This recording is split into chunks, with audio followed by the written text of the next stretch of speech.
Hey guys. Hello. How's it Hello. going? Hi, everyone. Okay, so I want you guys to think about this, okay? Yesterday, how many actual conversations did you have? Like not texts, not comments, Yes. not emails, Sure. not sending anybody a meme, but like how many times did you actually interact with somebody? I Like think, how many times did you actually interact with a human being? yeah. Where you guys today's topic is we're basically losing our language because we're Yeah. not talking anymore. There's Yeah, no like we're not required to. I was gonna say like this conversation that we had last night, and aside from that, maybe talking to Nyberg, but that was it. Like that's horrifying. Yeah, I think 4 people. Yeah. Like that A scares me. waiter, a cashier, and then my 2 roommates. That's good that you're actually talking to them. Yeah. That's the thing is that I feel like I was just at the gym, okay, and I spent several hours there. You know, I'm trying, you know, I'm one of those people at the gym and they're like, oh, that's so sweet. He's trying. But like nobody's talking to each other. Right. Yeah. So what's up with that? Yeah. You know, there's this idea where it just seems like we're in a society where everything is automated and, you know, nobody wants to talk to the cashier anymore. Yes. Everything's through a machine.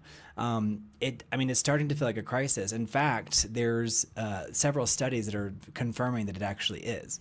Yes. Now, this is not to be like everything's getting worse, but I do think it's a legitimate conversation to have. Yeah, if we don't guys- pay attention to it, we Right. can like end up in a really bad situation. John Scott, thank you for being Right. here. Mark Hey, John Sands. Scott. Hey, Mark Sands. Hey, Mark Sands. Thanks for being Okay, here. so you guys, who did y'all talk to? And you let me know how the audio is. Yes. Y'all listening, watching. I talked to Nyberg. Okay. To you, Brent, with Andre last night, and I think that was it. Pretty much. I mean, substantial conversation. Right. Okay. Like as today or when? Like you can say, yeah, today. Yeah, how many people did you talk to today? Yesterday, I think like a substantial conversation just with my roommate, and yeah. But you see my point? Like you Yeah. had to talk to so many people Right. like in the past just to get through the day. Yeah. Right? Like for goods and services. And now everything is automated. Yeah. So like at one point, does that ever worry you? We're not even verbalizing things anymore. I'm like, does. I've gone hours and be like, I have not used my vocal cords at all. That happened to me the first year I moved out here to Mexico City. I would spend like weeks, days without like speaking to anybody because That's like, scary. Yeah, and that scared me. I was like, yeah, I need roommates, and I actively sought out like to move in with That's roommates. good. Healthy. Yeah. To not live alone. Yes. You got to interact with people on a Yeah. day-to-day basis. Yeah, Otherwise, it's like you use it or you lose it. It's the Yeah. same with language, Yeah. social skills, right? When All I those started, things. When I started university, it happened like a similar thing to me. Mhm. Like I stopped talking to people Yeah. For a period of time before I like had friends and things like that. But That's even real. when I had friends, it was like I arrived home and it was like not talking anymore. Talking to no one You know? for hours. Sitting in silence, right? Like, there's Yeah. What's up with that? Why are we doing that? Which I feel like mean, we're getting I do trained. need my alone time, my Yeah. silence, but What is your alone time? What does that even mean? Though? Like, don't get you, it- go on. coming back home and like watching TV and like just hanging out with my dog and going for a walk, and yeah, just like to wind down. I do like prefer not to talk to a lot of people, but yeah, after a while I am a social being. I do need to talk to someone. Don't y'all ever feel though? Like, don't you ever feel? I feel like this that, and maybe it's also because I'm living in Mexico City, and so there's this divide. But I don't think it's necessarily a cultural. I think it's like a global crisis. Yeah. And I just happen to be like an expat on top of that. But do you guys let me know what you think? Like, do y'all have situations where you don't? Thank you, Gizmo. Hey, It Gizmo. is- Thank you, oh, I Gizmo. worked on the audio, Gizmo. So you Yeah. let me know if the audio is coming through clearer than it has in the days prior. Let me know. Yes, thank you. Thank you, Gizmo. But there's a study that just came out from DW. It's that German newspaper. Yeah. Huh. I call it newspaper. It's actually just like it's an News extension of the station. government. It's like the Yeah. news station. Huh. Yeah. And they were talking about how we're just like a couple of generations from being like basically illiterate and not Yes. being able to express our ideas because we're not required to speak our Yeah. See needs. that? Yeah. So what do y'all think about that? In the chat, I'd be curious to know. John Scott, Gizmo, Mark Sands, anyone else join the conversation as well. I feel like a big part of it is that text is replacing a lot of the conversations that we're having. I'm not a heavy texter, but I noticed that is like a thing. And like as I was saying, when I was in university, I kind of was like the type of person who arrived home and just stopped talking because I also didn't started conversations online either. So I think for a lot of people, the replacement for speech has been like texts and even voice notes, but that's not really a full on conversation. Yeah, it's very one-sided. It's very one-sided, and that's like a thing. Do y'all use voice notes? I Let us know in the don't. chat. You I don't? try not to, like, when I'm on the run, on the go, like on the street. Sometimes it's easier, but I don't love it. Yeah, I prefer. I think it's like a cold very calling. Latin thing too. I Like, I don't do know when many. somebody else does it, but Right, you do it back.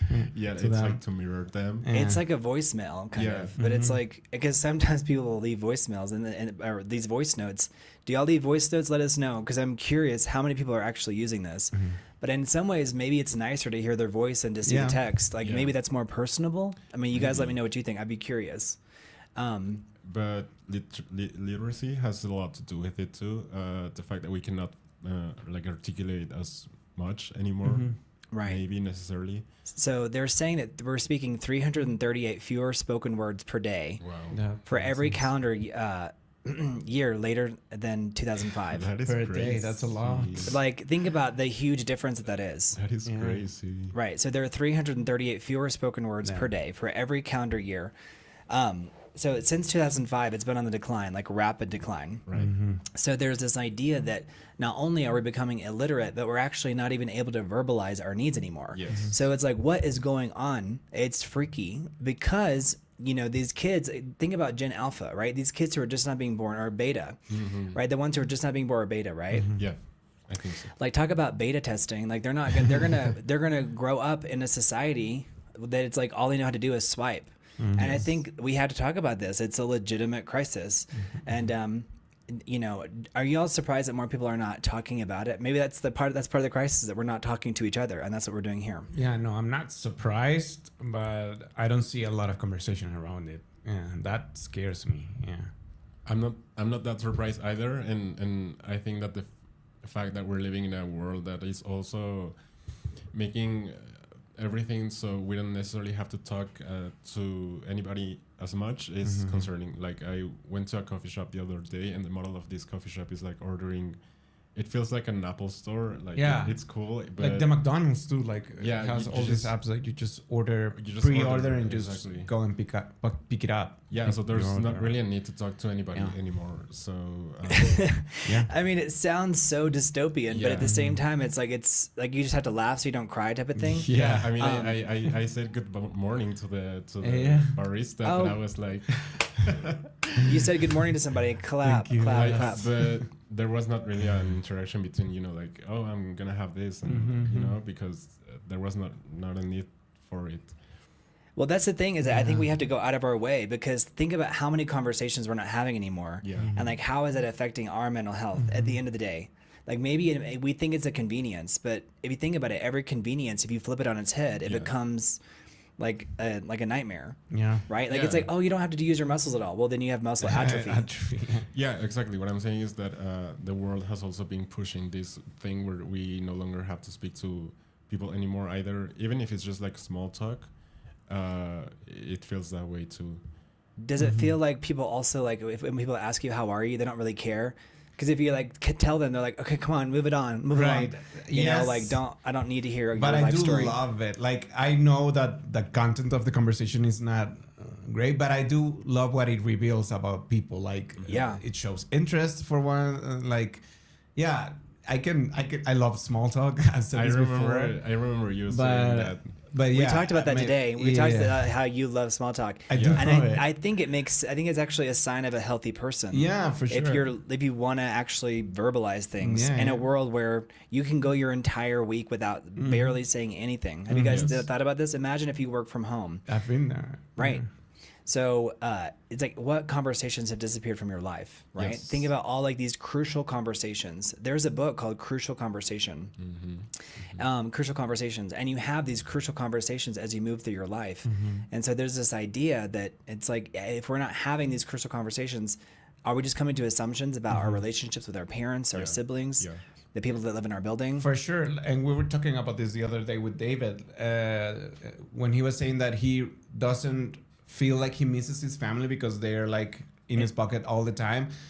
And I was saying that I do miss, because I do miss these conversations that I used to have when I used to live with my parents or with my sister, that we used to have, I don't know, in the morning or around the day, like just small talk with them, like about what the weather or whatever. I do miss that. Like, yeah, it's not like a super important conversation, but I miss what it means. It means that people want to make the silence comfortable, and I don't know. I like that. I miss that. So, like, we're not talking to bank tellers anymore, ticket agents, cashiers, receptionists, waiters, delivery, taxi, delivery. Yeah. Like, you know, a travel agent, does that job even still exist? Right? Like store employees, people that are, you know, there's no one, you know, you don't, used to, you would stop people and be like, hey, how do you get to blank? You know, you would ask people for directions. Now that's like unthinkable. So the idea that the smartphone took away all these conversations, but also the fact that we've dramatically dropped how much we speak in a day. Right. So that affects your ability to verbalize language and express yourself. Exactly. You were giving the example of muscle atrophy. It's the same way with words and like mental plasticity. Like if you don't use words, you obviously lose the ability to make a sentence. Listen, this is for me And too. I feel like this is a practice in that. So if you guys talk to us, talk to us, because it's a legitimate need. Like we actually need to be interacting with each other more.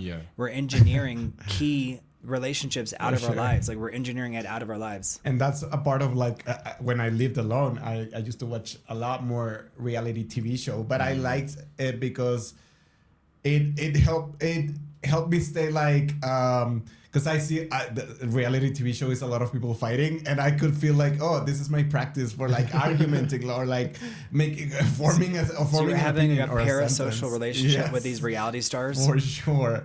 But yeah, because I felt like I needed it, because that first year I really could feel my brain like atrophying from not having conversations on the daily. No, that's real, and that's why we do what we do here. And I think it's cool to have conversations with new people, with strangers. It allows us to, you know, basically say what we're feeling, because so many people, it's like we're living in a society designed to be less, like more and more censored, you know? And I think it's because everything is turned into a button. Everything's turned into an app. And everything is now a freaking chat bot. That is so crazy. Like, why are we not talking about that more? Everything is a chat bot. Is that not concerning to you guys? I was going to mention a little bit of that. We had Andrea last night, and she was mentioning that maybe she sometimes doesn't want to bother others, you know, with like conversations or things like that. But now we even have a replacement for that, which is maybe a chatbot, you know, like or any type of app that gives us like output, because it's like a replacement for like bothering others. And I think people don't mind talking. Like I've encountered this, like people are dying to like start a conversation. Oh, okay. So you're saying that you're finding people that like are desperate to talk. I mean, they are willing to talk. Like I am starting to be the type of person who lets the store employee like help me, like oh yes, please suggest me this, and like, you know, like engage in those type of interactions, because it's kind of like I don't know, I feel like it's like I'm gonna get something from there, not necessarily only the item that I need, but I don't know, something about the recommendations. It's human connection. Yeah. Like, and I think we've replaced a lot of that with, you know, like the scroll. And like what we buy and what we don't buy. I always wonder like who is being influenced by this stuff. Apparently it's working, because it seems like everything is an ad. And so have you ever bought something because an influencer told you to?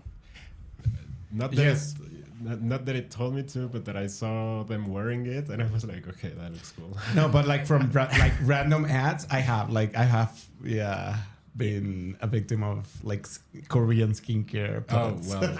Do they work? Are they? I don't know. I literally have no idea, but I'm. You've got great skin. You've got great skin. Like I just see somebody wearing something that I think it's cool, and it's like, oh, I want to look cool too. Would you guys give up the self-checkout if it meant having more human interaction? Like the self-checkout? Like it was really convenient at the beginning, but now it's starting to feel like, again, I feel like I take more time now.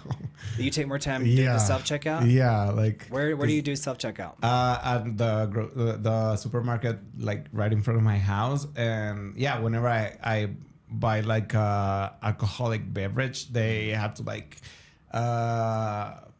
check it out for you, and like you still need assistance. So, it ends up taking the same. So I would give it up. Like I think I would too. Like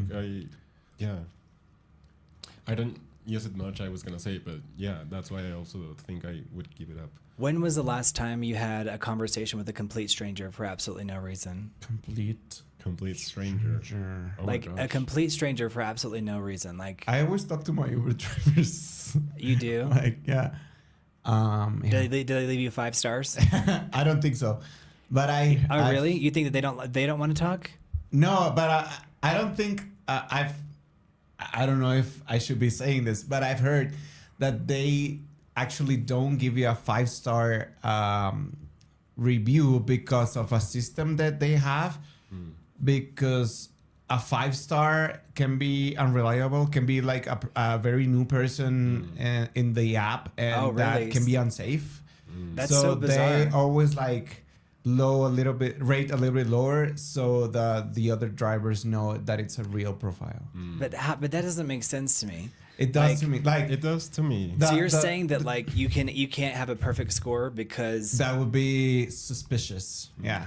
Your Uber ranking. Okay, got it. Okay. Thank you, by the way, John Scott and Mark Sands. Y'all are regulars. If y'all are new here, we're talking about the crisis of conversation. We're not talking to each other anymore in a society where all these conversations with everybody, like the teller, the cashier, the people in your life, everything's now a button or a chat bot. Yeah. We're desperate to talk, but for some reason we're choosing not to, and it's affecting our minds. And if you guys can believe it or not, but it's the data is there. And I'm going to pull out some studies for y'all here in a second. Yeah, but just as a silly comment, but my Uber rate was perfect until I asked for a drive for my mom, and that dropped it like once. I've had to. Was it 5.0? Yeah. Damn. But that's suspicious to me.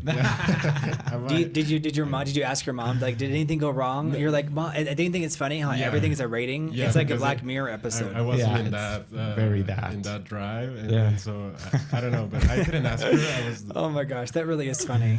Like it's funny because it's so dystopian, because it's like you have to ask your mom, like, what did you do, Mom? She's like, I just rode in the car. Like, I didn't do anything. Right. Maybe it took her like more than like in a second to get out. Maybe the driver was booked out because like, it wasn't like me. I don't know.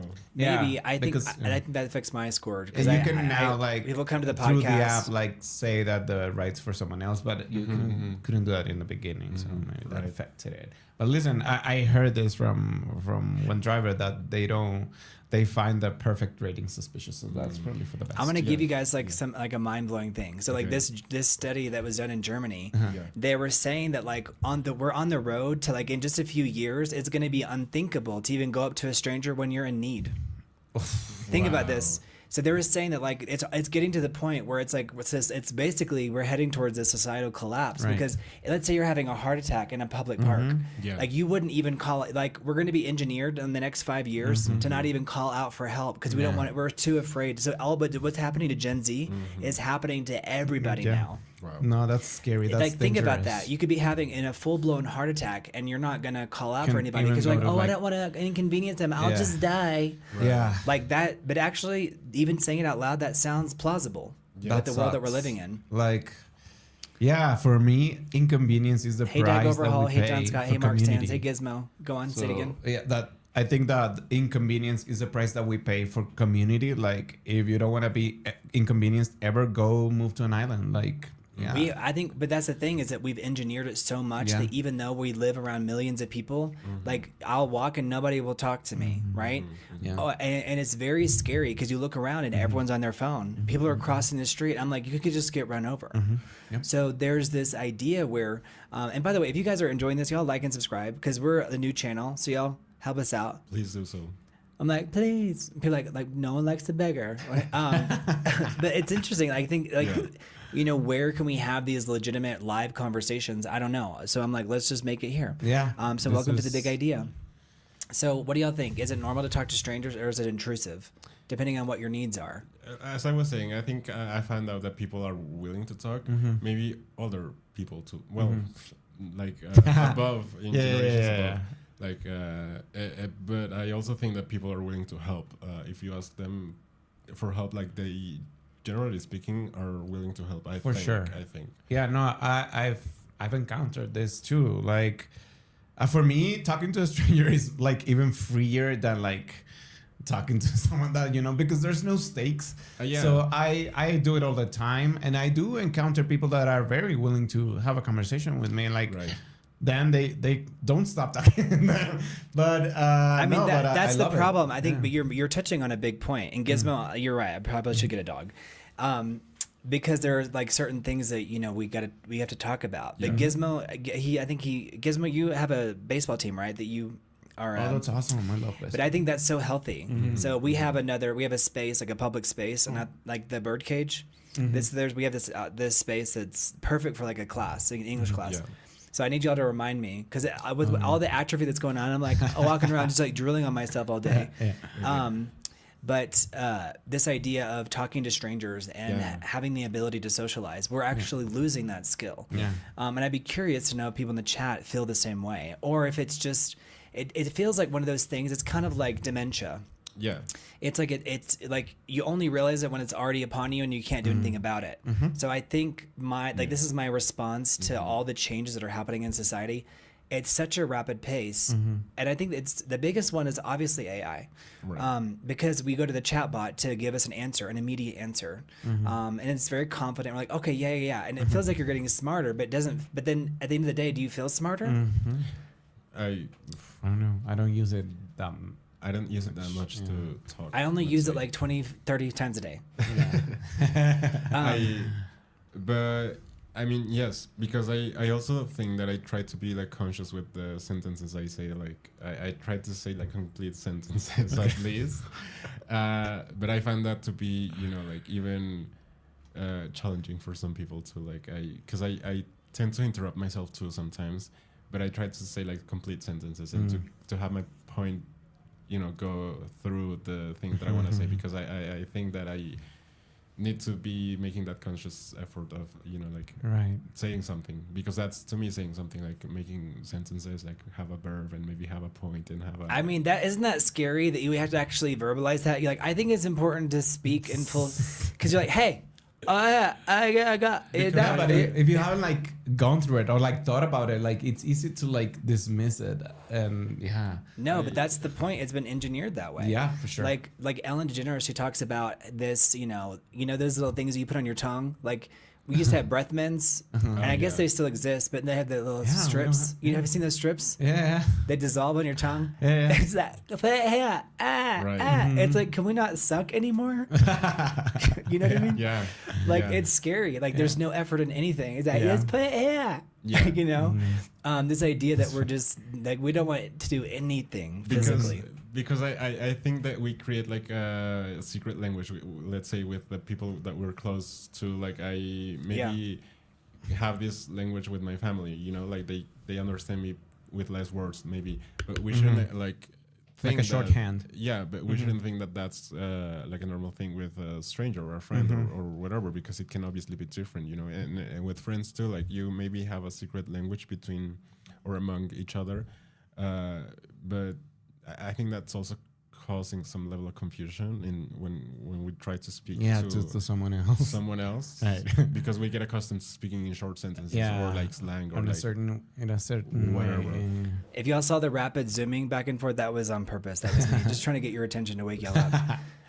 Say that last point again, Mario, so I can clip it. Clip it. I will give complete sentences. I think that we tend to develop like a mutual understanding between close members of family, friends, right? That gives us like a secret language among each other. A shorthand language, a shorthand form of communicating. But I think that if we are not realizing that, we may be confusing that level of interaction or speaking with somebody else, and that might create confusion between them, because you may be saying something in a shorter way because you're with a friend, but that doesn't mean that if you go and talk to a stranger, he will understand you like for fully. sure.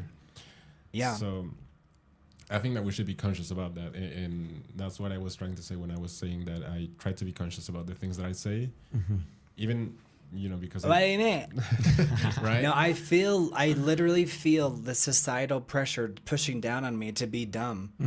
And so it's like, I feel like it's an act of rebellion to try to intellectualize something that people are like, Yeah. and am I alone in this? I think you guys are kind of validating my theory here, which is backed up by data. So researchers increasingly find that even brief interactions with acquaintances and strangers can contribute to feelings of connection and well-being, which are increasingly lacking. A 2025 study of strangers found that high-quality listening behaviors are associated with stronger social connection, and prior research cited that there suggest even minimal interactions can improve well-being dramatically. So just by talking to little people, like people in the park, like if you, I always use this example. If you saw somebody crying in the park, would you go up to them and be like, hey, are you okay? Or not?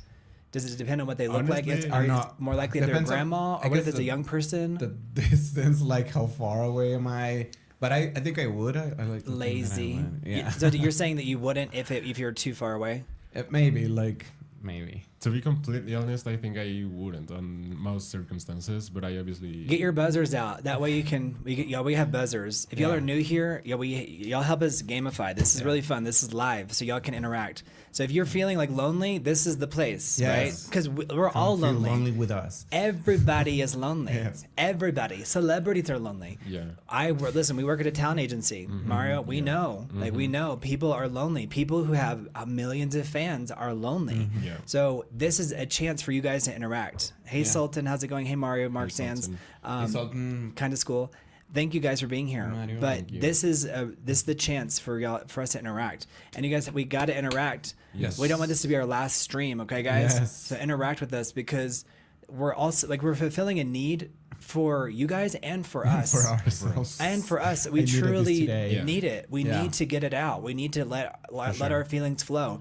Y'all stick around. I'll probably cry, not performance-wise, because we're gonna have to go there. We're gonna have to talk about stuff. In society, families are not talking to each other. Right. There's something going on, and I do think it depends on where you are in society, what your socioeconomic level is. I think that's part of it. Your education level, but in some ways, it's affecting everybody. Yeah. I was I think that I am the type of person who, yes, is naturally like inclined to not talking necessarily. Maybe it's because you were shyer when you were younger. Yeah. And so it's kind of like if you're depressed, like when you're an adolescent, you're more likely to be depressed over your lifetime. Right. Right. And it doesn't mean that you're doomed. Yeah. It just means that if you are experiencing a certain emotion chronically for a period of time, it's easy to put those shoes back on. Yeah. So whether that's being happy or being extroverted or being introverted, whatever it is. Yeah. Hey, Steven. Steven, how are you? Hey, What's going Steven. on? What's up? What's up? How's it going? Steven, give us some more comments to help the algorithm. Right. And this is also real and live, and right now YouTube is being flooded with all this slop. Yeah. And so this is our act of rebellion, because if we don't get you guys to watch and interact, this is going to be our last stream. So you guys, come on, let's make it happen. Yeah. All right, keep going. But and you were mentioning like the idea of families. I think I try to reserve those conversations too, to have them with my family, like whenever I have to say something important, quote unquote. What's important? What classifies as important? Like do you need to be like, oh, I'm like being decapitated? Like what's important? Some people. To me, it's kind of like just telling them about my day, and I don't tell them via text necessarily. I just wait for until I see them again, and I'm like, oh, this happened to me, and like blah blah blah. But my Brent slapped me again at work, and they're like, it'll get better. It will be okay. It'll get better. That was your fault. What if I was that crazy? In some ways, it would be more interesting, but it would be traumatizing. But I'm like the most like easy. I'm like, how are you doing? Yeah. And and you're like, go away. Like we've got it. But I leave y'all alone all day. You know, but there was a time when I was like, you know, on top of it because I was training everybody. You know what I mean? But there's a point where you let go when you're in a business. But I do know, like, I've gotten to the point where I've let go so much. I'm like, what? Like, the ship's out to sea, and I'm like, what are they doing? Like, with technology, everything's changed so much. And I'm like, what's happening? And they're like, don't worry about it. Like, we're good. We're good. Stay there. And stay I'm back like, there. just stay on the beach. And I'm just like wandering around, like, talking to seashells. That's what it kind of feels like. So I'm kind of like, you know, so we're talking about, we work in entertainment, so we work with different deals. Totally. But but I think that you and I talk, you know, like, and lay it on me. But yeah, I mean, I was also saying that my theory is that I have like a, how do you say it, like a hole in your brain. Yeah, that too. I mean, you did this, so I was like, I don't know, like what you. I mean, like maybe like an internal monologue. So yeah. So I sometimes confuse. If you guys are that. watching, comment. This is live. It'll be really fun. You're like, that crazy guy on the screen is talking back to me. Right. So leave a comment. It's honestly a lot of fun. If you've never like participated in a live stream, this is the one to do it with. We're really cool. Yes. We want to hear from you guys. Even people will come in and like tell us about like their dog died. I'm like, tell us, lay it on. It's like, it's therapy. This is free therapy for you guys. 100% free therapy. Right. Yeah. So you have an internal monologue. Yeah, my theory is that I sometimes confuse like that internal monologue with conversation. actual conversation. Oh yeah, that's real. That's real. Yeah. I think I was like that before getting into acting, and like if that forced me to like talk to a lot of people every day or like on set, and so I consciously like developed these tools. Yeah. But yeah, I was very much like you when I was younger, and That's sweet. But I sometimes also try to like you know, like rewire and be like, oh, I'm having these conversations with myself, and I need to verbalize them, maybe because then if I don't, then that creates more like entanglement. It's an echo chamber, and it gets lost. Yeah. And you think that you said it, and you never did. Yeah, like. And have you noticed I talk out loud? Yeah. And I tell you, I'm like, I know I sound crazy, but it's because if I don't do it, like you'll lose your ability to speak. I mean, think about these, like the elderly. If you are a person and you live alone and you're not communicating actively, even you can be in a relationship and the other person can be actively not communicating with you for whatever reason. People withhold affection. People are secretly mad at you about something. That's happened, right? Have you all experienced that? It's like, that's one of the classic go-tos, is the withholding of affection. And it's called the silent treatment. But the silent treatment is so detrimental because it's so anti-relationship, because we have to be communicating with each other to have a relationship in the first place. Has anyone given you the silent treatment in your life? And give me an example. Like right now, my mom and Jimmy are giving me the silent treatment. They're like, you need to help us with XYZ or we're not going to talk to you. So I have full silent treatment. And so I'm just like, okay, like there's nothing to do because there's no response. So it's the messages will just pile up, and I don't want to look like a crazy person. But when was the last time you guys got the silent treatment? Or maybe you've never had it, which if not, congratulations to you guys, because that's so healthy. But I've given it like. And so you're the villain. Yeah, and when you are giving the silent treatment, you think you're the victim so much, and that's true. It serves no one. Like, so now I force because I used to be like, say the problem. Like, I had, like, say what's wrong. I had my internal monologue, and I was like, no, I know I'm right. So this person doesn't even deserve me getting mad. So I wouldn't even like talk to them. But that serves no one. So now I force myself to like, no, say it out loud, start the conversation. Yeah, because it just stews and you ruminate by yourself, and it helps no one. I think I've given this silent treatment too. Like when I was younger, I don't think it serves no one, right? But when you're a kid, you do it. It's also like a sign of immaturity. And there's a lot of videos out there right now that talk about. Now, it doesn't mean that you shouldn't talk about it. In fact, this is a safe space, you guys. So if people come in here and tell us about like they left their wife for the you know, so lay it on us. I want to make it very clear that if you're just scrolling in here, like, this is a real live channel. Yes. Some people play stuff A back and live it's not talk even show. live. Mm-hmm. This is 100% live. Yeah, so if so you're join looking the for chat. real like interaction to get things off your chest to feel better, Yeah. say it. Sometimes people just like will leave something in the chat and I'm just like, yeah, we'll put it Mm-hmm. on screen if you want, or just talk about it, or not. But it helps you by getting it out there, even if, and then you can say it out loud. But it's kind of like people who believe in the power of prayer or the power of whatever. Yeah. There's something healthy about therapy, talk therapy, getting it off your chest, etc. Yeah, there is. I think that the ability that we have to also put our lives in control too. Like in order, I was meant to say, in order to through like putting our thoughts in order. That's like amazing to me. And I think that we achieve that through talking to like having our ideas like debated and like helping us understand like each other while we're also like expressing ourselves. I think that's like it also helps with like other people are feeling that thing as well. Exactly. So by you saying something, it validates them. They're like, oh my gosh, like I feel this way too. Thank God someone else, because I don't think we live in a society as much. I mean, if you are like, if someone speaks out, like don't try to tear that person down unless they're just like saying like, go, do something bad. But when people are opening up, I feel like it's a moral responsibility. And on a personal level, it feels like an ethical responsibility to be there for that person. Now, obviously if they're a chronic victim and every single time we talk to them, it's like, then I would tell them that too. I'd be like, hey, like maybe you need to reframe. You know what I mean? Reframing. If y'all know what reframing is, leave it in the chat. Right. But another thing that we've discussed, well, I was talking to Nyberg about this too, like the idea of how now we have like other ways to communicate too, like we have emojis and like stickers and things like that. Yeah. That is also kind of replacing, speaking. You can go and be passive aggressive on Twitter because of some situation in your life and not really addressing it to the person, but you feel like, oh, you did something with it. Yeah. Are you a heavy like emoji or sticker person? Yes, I am. I'm very emoji forward. I'm not very sticker forward. Okay. That's I think that surpassed me now. But at this point, I have like 3 stickers that I use regularly. But I use emojis to like convey tone and to keep things fun and light. Yeah. I noticed that a lot. That with myself, like I sometimes think that I'm being so effusive, but then I reread my text and I'm like, oh, I'm being so cold. Like, So yeah, exactly. It's emoji time. Right.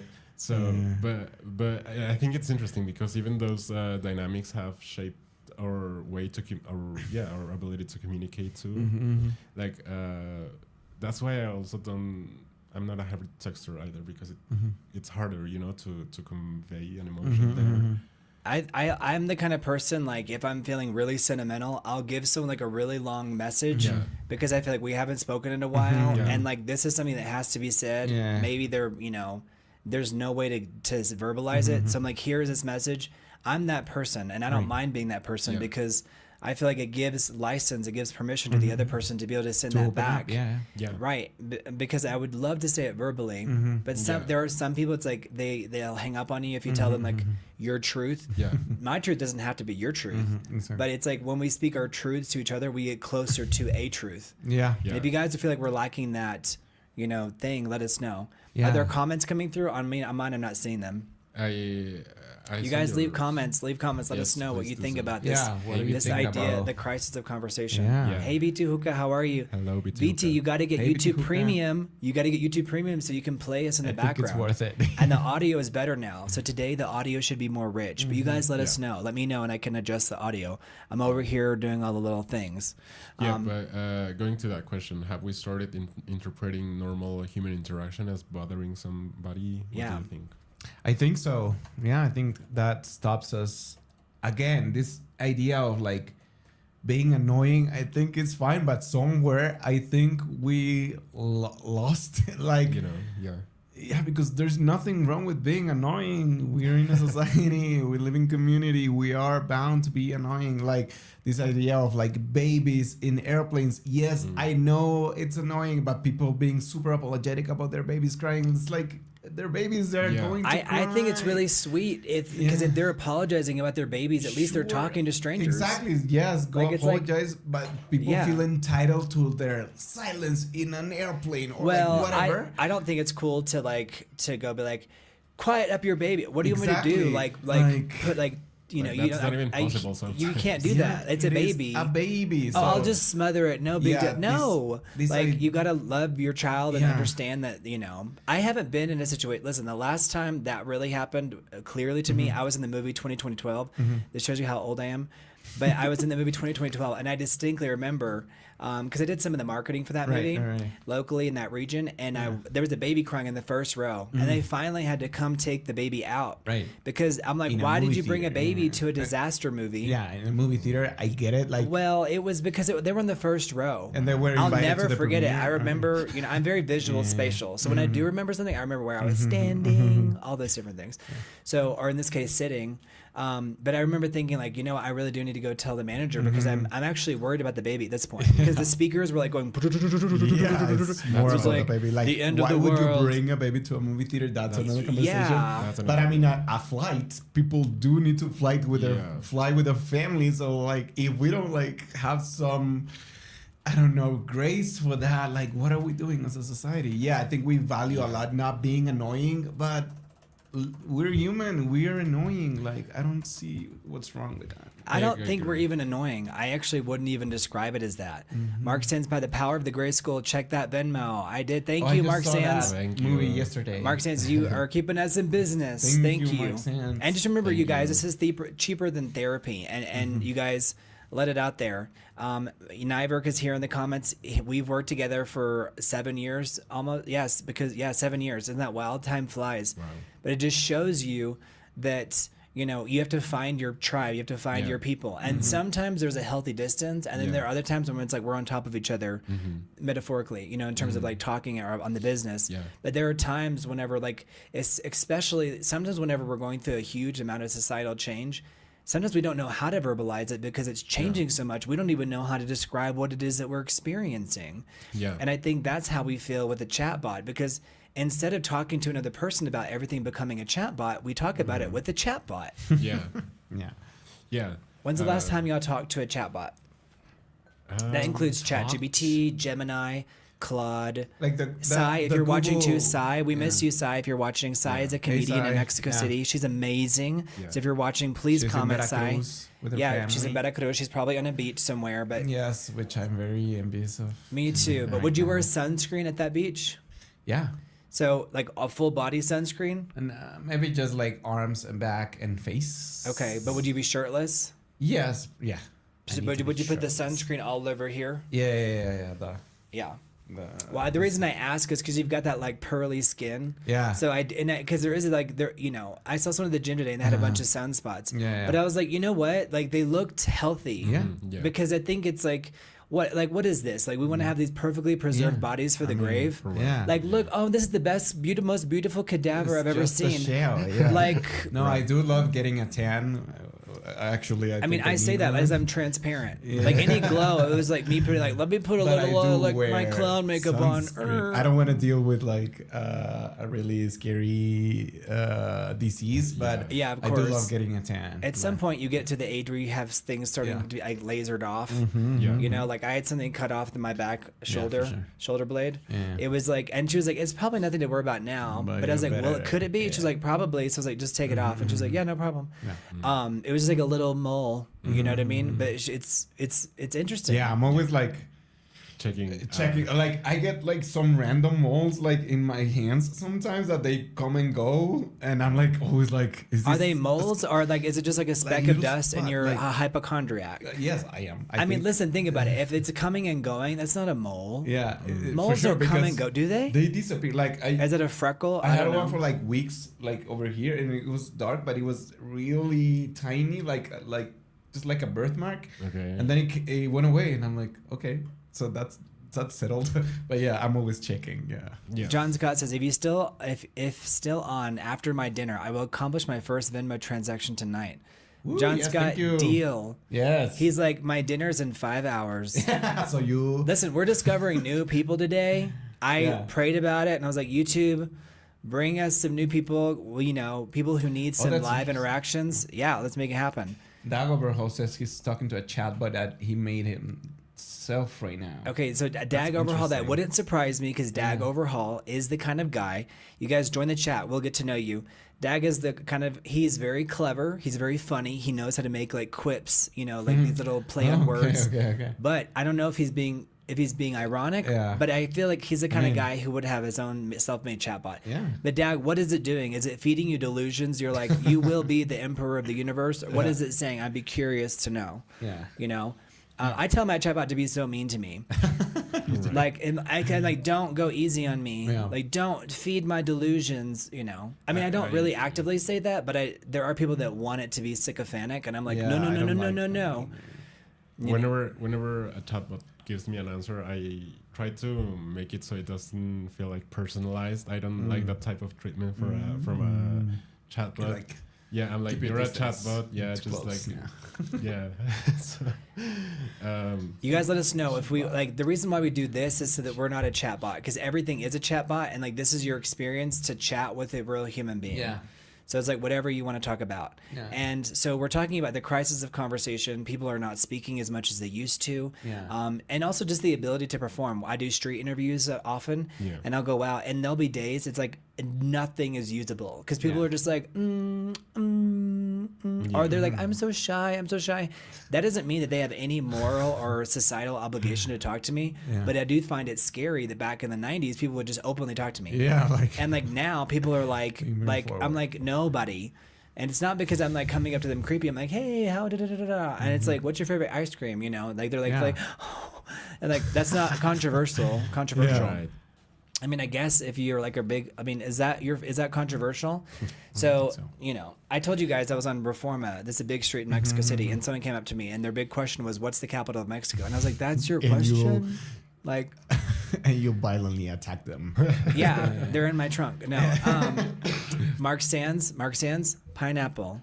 Oh yes, we said You guys, we would pineapple. do something. Yes, pineapple. Yes, I would just repeat it back. Also, Pineapple. I mean, I think we can incorporate it into the conversation. So Mark Sands has a game because he likes to control us because we're in a controlling relationship. Yes. But like in PV House, we'll like give a super chat to like bring an animal back to the table. Right. Because do we have any animals on the table? No. No, not yet. I just So if y'all want to realized. bring like a stuffed animal to the table, you can leave a Venmo. We're changing our AdSense account, so you can't leave a super chat. But so that takes the burden off of you. Just leave a comment. Vita Hookah says, "How are you doing? I have an awesome live stream. Your requests are wholesome, and I like listening to them every day. Thank you, Vita Yes, Hookah. I thank appreciate you. that. I think that's a really good Appreciate point it. too. So sponsors, if y'all are listening, it's wholesome, very Yes. wholesome. Wholesome, Yes, quote unquote. all those pineapples, all those pineapples. Mark Sands, pineapple. Who is someone in your life that you should probably call more? My mom, my dad. Yeah, my family. Well, my mom and dad in general. Yeah, I was thinking I need to call my parents tonight when I get back home. Like we FaceTime regularly. You're like, but Mom, again, I it's need to been a come while. home. Like, Yeah, I'm having Mom, an if you're issue. listening, I will call you. Yeah. Probably my friends. Have they watched? You should They have, do. They put it on. They don't understand English that much. How but they dare put it you? on. Yeah. How dare you make Yeah. it? You're like, I'm not making an assumption. They raised me. Like, Yes. I know if they No, speak I know. English or not. I know. But they I put would it say, on regardless. Padres yeah. de Daniel, si entienden lo que estoy diciendo, Sí, deja un Brent habla comentario. español. Deja un comentario, lo que sea. They don't ever like. Ayuda al algoritmo. He's like, they're not watching now, Brent. They watch it on a TV and then just leave it, so they're not like active on the chat. Tell them to go on there. What are their names? Silvia and Diego. Silvia y Diego, favor de dejar un comentario. Abre They el might be celular here. Yeah. y dale like y deja un comentario. Hola, papás. Yes. It's like when you're on TV and you're like, Yeah. hi mom, Yeah, hi yeah, mom. It's a real right. thing. Yeah. What's something that you wanted to tell someone for a long time but you haven't? Like you need to tell somebody something but you haven't for whatever Like- reason. Like maybe it's that we need to talk, or maybe it's something just like, Mom, I just want you to know I love you. Like I feel like I haven't updated my friends about me, and they haven't updated them, like with my best friend particularly. I think that we haven't updated each other like mutually in a long time, like since we got out of university essentially. Like I feel like that we're still missing that big conversations with conversation where we both kind of like tell us about each other more. Do you think it has something to do with? I think like there have been times in my life where I didn't talk to people from my past because I was like ashamed of where I was now. And I think for me, not that you should like, be ashamed. No, but it's sometimes it goes both ways. Or you're like, I'm doing great, and the other person's like, I live under a bridge. no. You know? For me, it's like I'm waiting for to see him again, and we haven't. That sounded almost romantic. You're like, I can't wait until I see him. We see each other again.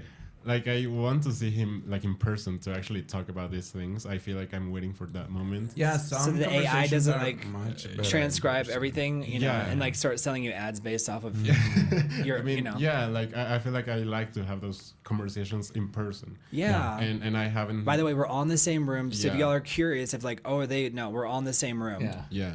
So that's what I was trying to say when I meant like important conversations. Like even if it's just to update somebody about, you know, life, that's for me important. And I wait for see the person in person to have those, because I don't know, I feel like it's less things get lost, you know, like Or when you're sure. talking to somebody Yeah. in person. What's a conversation that you've been avoiding? Like maybe that counts, but like you've been avoiding this conversation. Like it's like, honey, we need to talk. Like, Yeah. I've been cheating on you for the past 5 years, and I feel really guilty about it.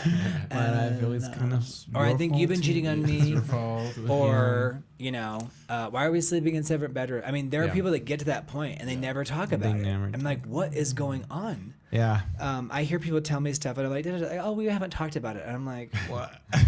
like you're like, what is that? So this like lack of crucial conversations like blows my mind, but at the same time it makes logical sense. But Daniel, you're going through a situation in your building. Yes. So you guys, if you live in a communal area, if you like live in a building, or you live in an apartment complex, or you live in a neighborhood and people like are up in each other's business, this will be interesting to you. And you guys Yeah. don't forget to like and subscribe. And there are ways to support the channel. Yeah, that like I need to have a conversation with my landlady because there's we have dogs. Me and my cousin, who's my roommate, each have one dog, and so 2 total. And there's been a situation that's been escalating with some of the neighbors that don't like dogs and Okay. don't like the dogs barking at them, which is fair. I don't.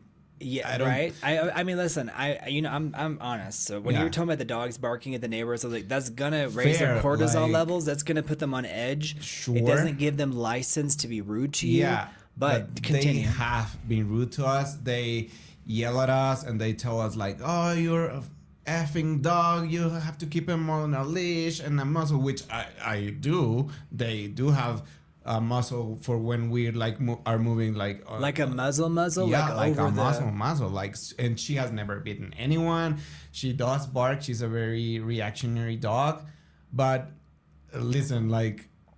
Dogs bark, like what can I tell you? And it's a very different situation with some of the other neighbors who don't care, like they go on about their day and like they don't make a fuss about it. And when these specific neighbors do, it just makes it worse for the dog and because they're yelling. yeah, they're yelling at me, and right, the dog gets and the dog more- is there with you. yeah, it's there with me, And so you're like, she's how is this reacting gonna more. help? Like, in yeah, what how is this world? gonna help? Who is this helping?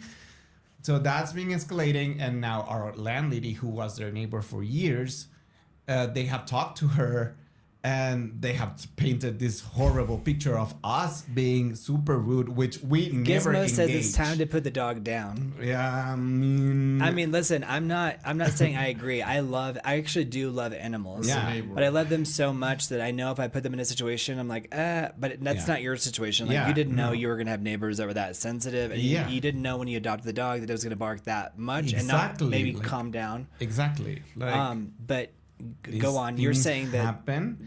they're very reactionary. They bark, or they yell Yeah. back. And they yell back, and they yell at us like they are being like rude. Like when other neighbor, like I get that it's not ideal that a dog barks when you get off the elevator, But other neighbors, like, I feel like the reaction is always on you, like as a conscious human being. Like a dog is not a rational being, so they are not gonna rationalize what is going on. Why isn't the dog responding to me? Exactly, Like, but you as a human barking back, like maybe in bark language, he's saying like, I'm trying, but you're, I'm gonna have to go to dog therapy. You're backing back at me, so yeah. So they have talked to the landlady, and she's very worried because she doesn't want to upset any neighbors, which I get. But she's like rethinking. We are supposed to renew our lease next week, and she's rethinking. She tells me through the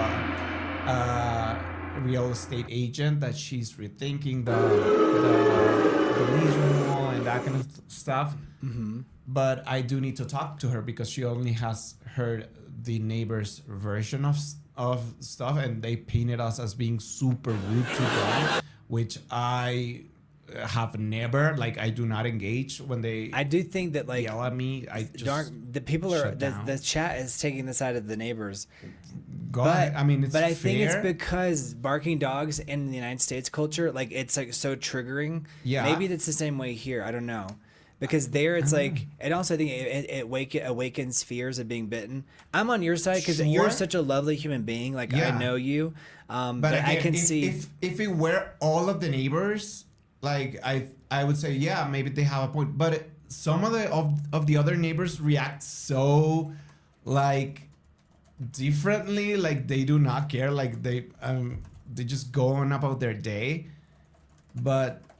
Again, I think it's your choice whether you make a big fuss about it or not. Like you can approach the person and say to them, listen, your dog triggers me and I don't like it. So is there something that we can do about it? That would be a whole different situation. But they choose to yell at us, and that's rude to me. And it's affecting your actual living situation because your landlord is saying like, I don't think I'm going to renew your lease. Exactly. So it's like they're putting your whole life in jeopardy. Yeah, which is by now it's illegal here in Mexico City. They just changed a law where they no one can like discriminate you against you for a living situation, whether it's selling or renting, for living with kids or sentient beings that they call, which is pets.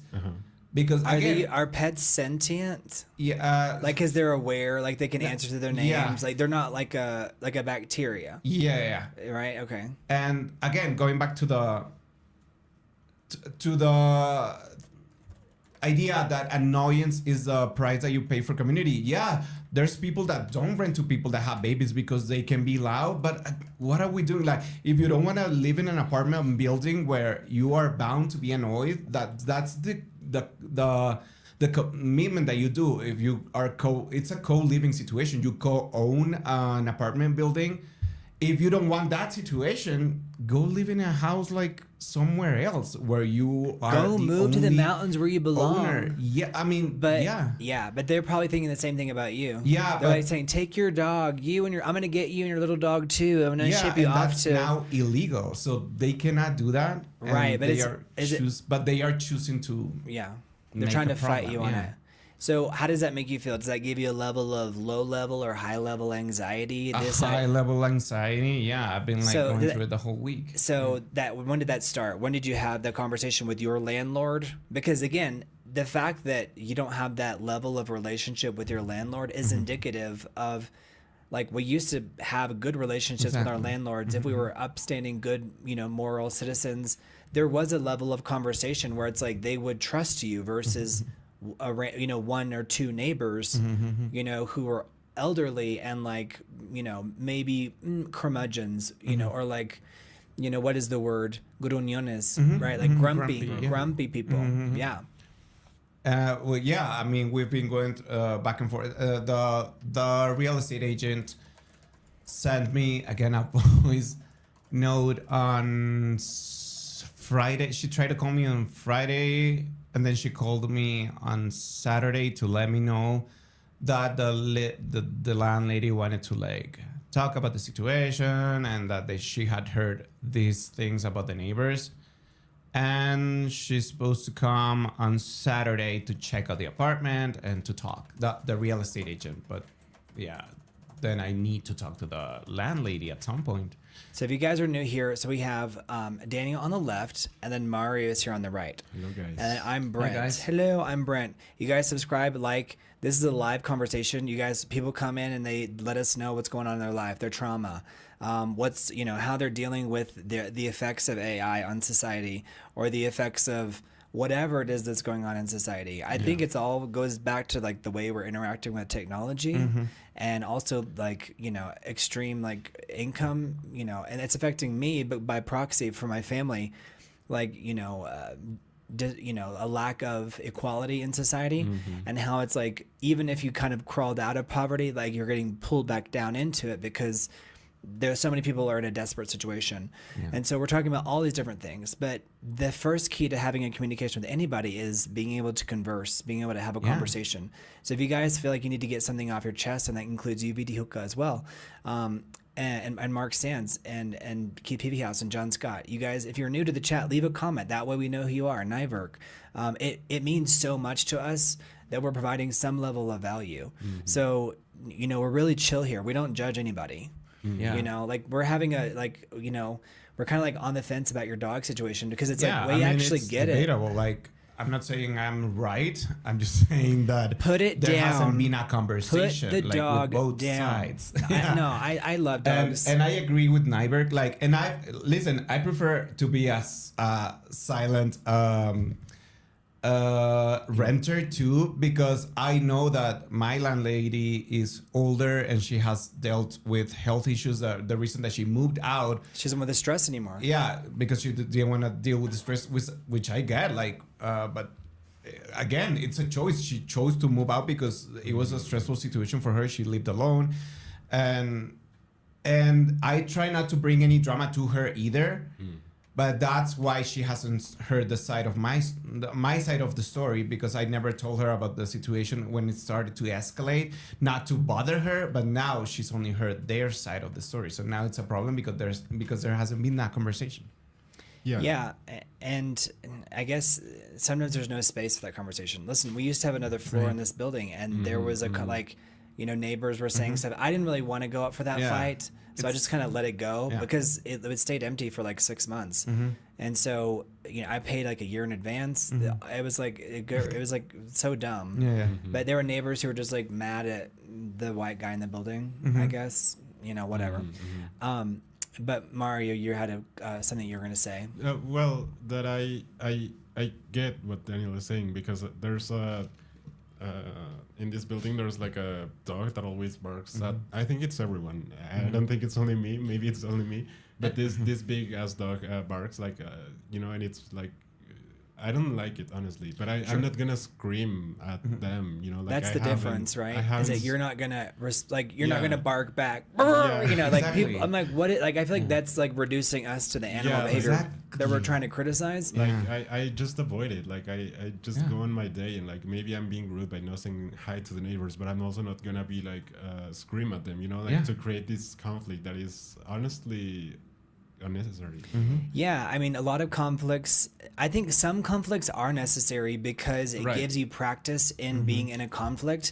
So like sometimes there is a small conflict, and if somebody just wants to fight, I won't engage with them. But if they actually want to have a meaningful dialogue, then I'm actually happy to express my point of view with them. Exactly. That would have been such a different situation if these neighbors had reacted like that. Like, this is happening to me because of trauma.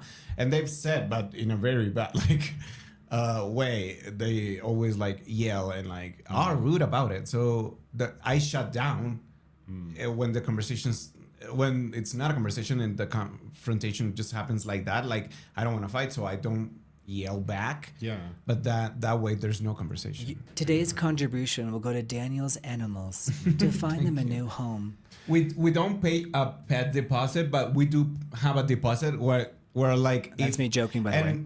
I mean, nothing's happened to the apartment because of the pets. The whole problem is the annoyed neighbors. But of course, we pay a deposit, and if something were to happen, that's what deposits are for. And I'm happy to, like, I don't know, fix anything whenever we choose or end up leaving the apartment for sure. But that's not the case necessarily right now. It says, we have a new neighbor in what used to be our old apartment. It's the size of a horse. I'm no kidding. That dog is huge. That's true. We used to be on the 7th floor in the building that we're in. So if you guys are just not joining us, you'll get to know us. We're real people in a sea of AI. How about that? Real people. Choose real people. Yes. But this woman, she has a dog, and it's huge. It is. And so it's interesting because we didn't have any dog. You know, and she's, you know, she like kicked out a good renter to take in a renter who's gonna like probably destroy her apartment. Yeah. You know, because when the dogs are that big.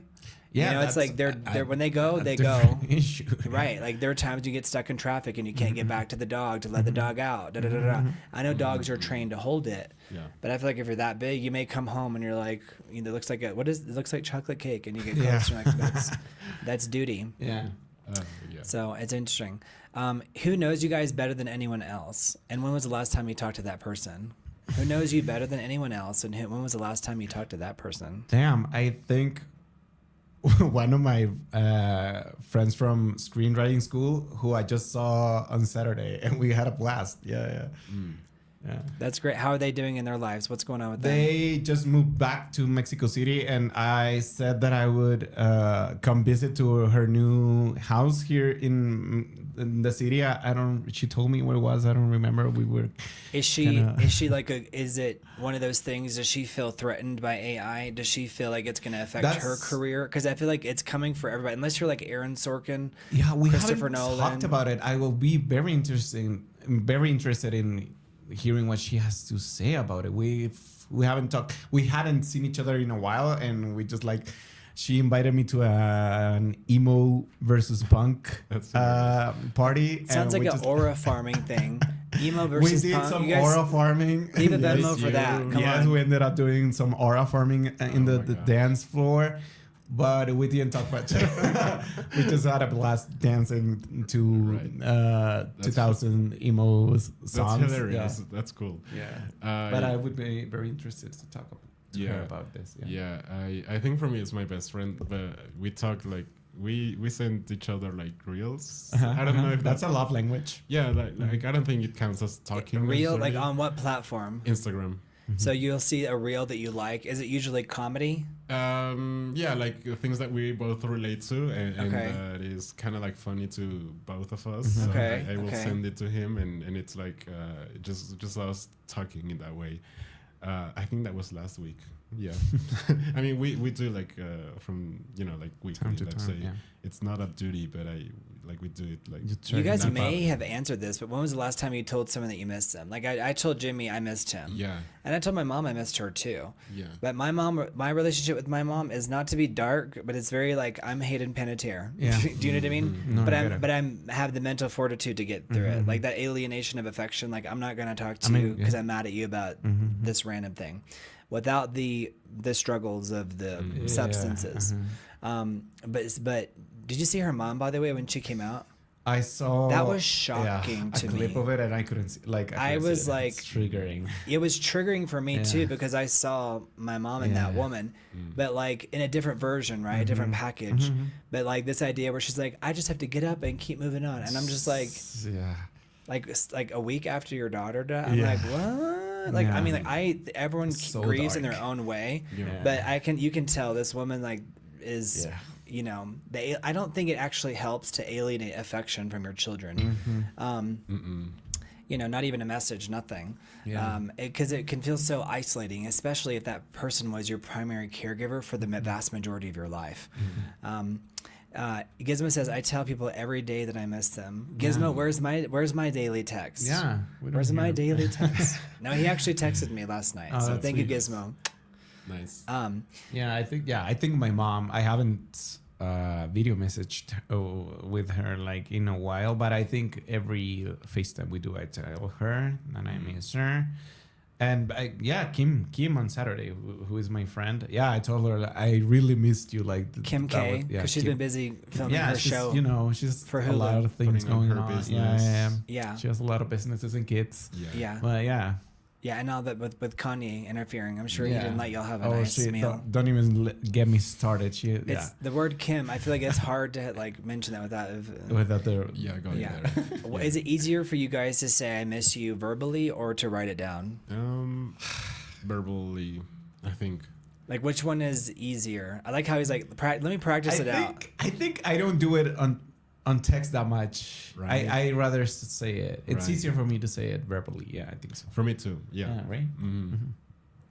Yeah, I think verbally sounds better, but I think it depends because maybe you're missing somebody because there's a conflict. Yeah, like maybe you cannot actually tell them because they are away and you miss them because Right. of that reason. Right. That's a good reason to tell them. Yeah.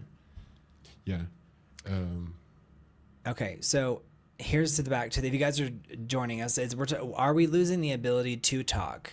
And I would argue that we are. Yeah. And I think it's not necessarily us, but it's like society in general. Because if you guys are watching, you're going to realize as like tomorrow, go through your day, you're going to realize all these different interactions that it would have been in conversation, they've been eliminated. They've been engineered out. So all the different things like getting coffee, getting a delivery, getting an Uber, whatever it may be. Like there are conversations there, or even I used to talk to the postman. Yeah.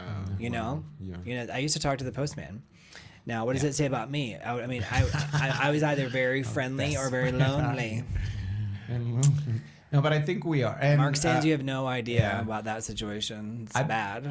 I've talked about this a lot with my cousin, who is my roommate again. I keep referencing her, but yeah, she has an English teacher, and she encounters this like a lot of her students don't know how to form like a sentence or an opinion. Like they think an opinion is a sentence, like an idea, like and and she struggles with that. Like she teaches like a lot of like prep for English exams, which are very like essay based. You have to like you ideally should like give a critical thinking answer, like not just like, do you like English? Yes. Like you need to answer in essay format. Yeah, in a format.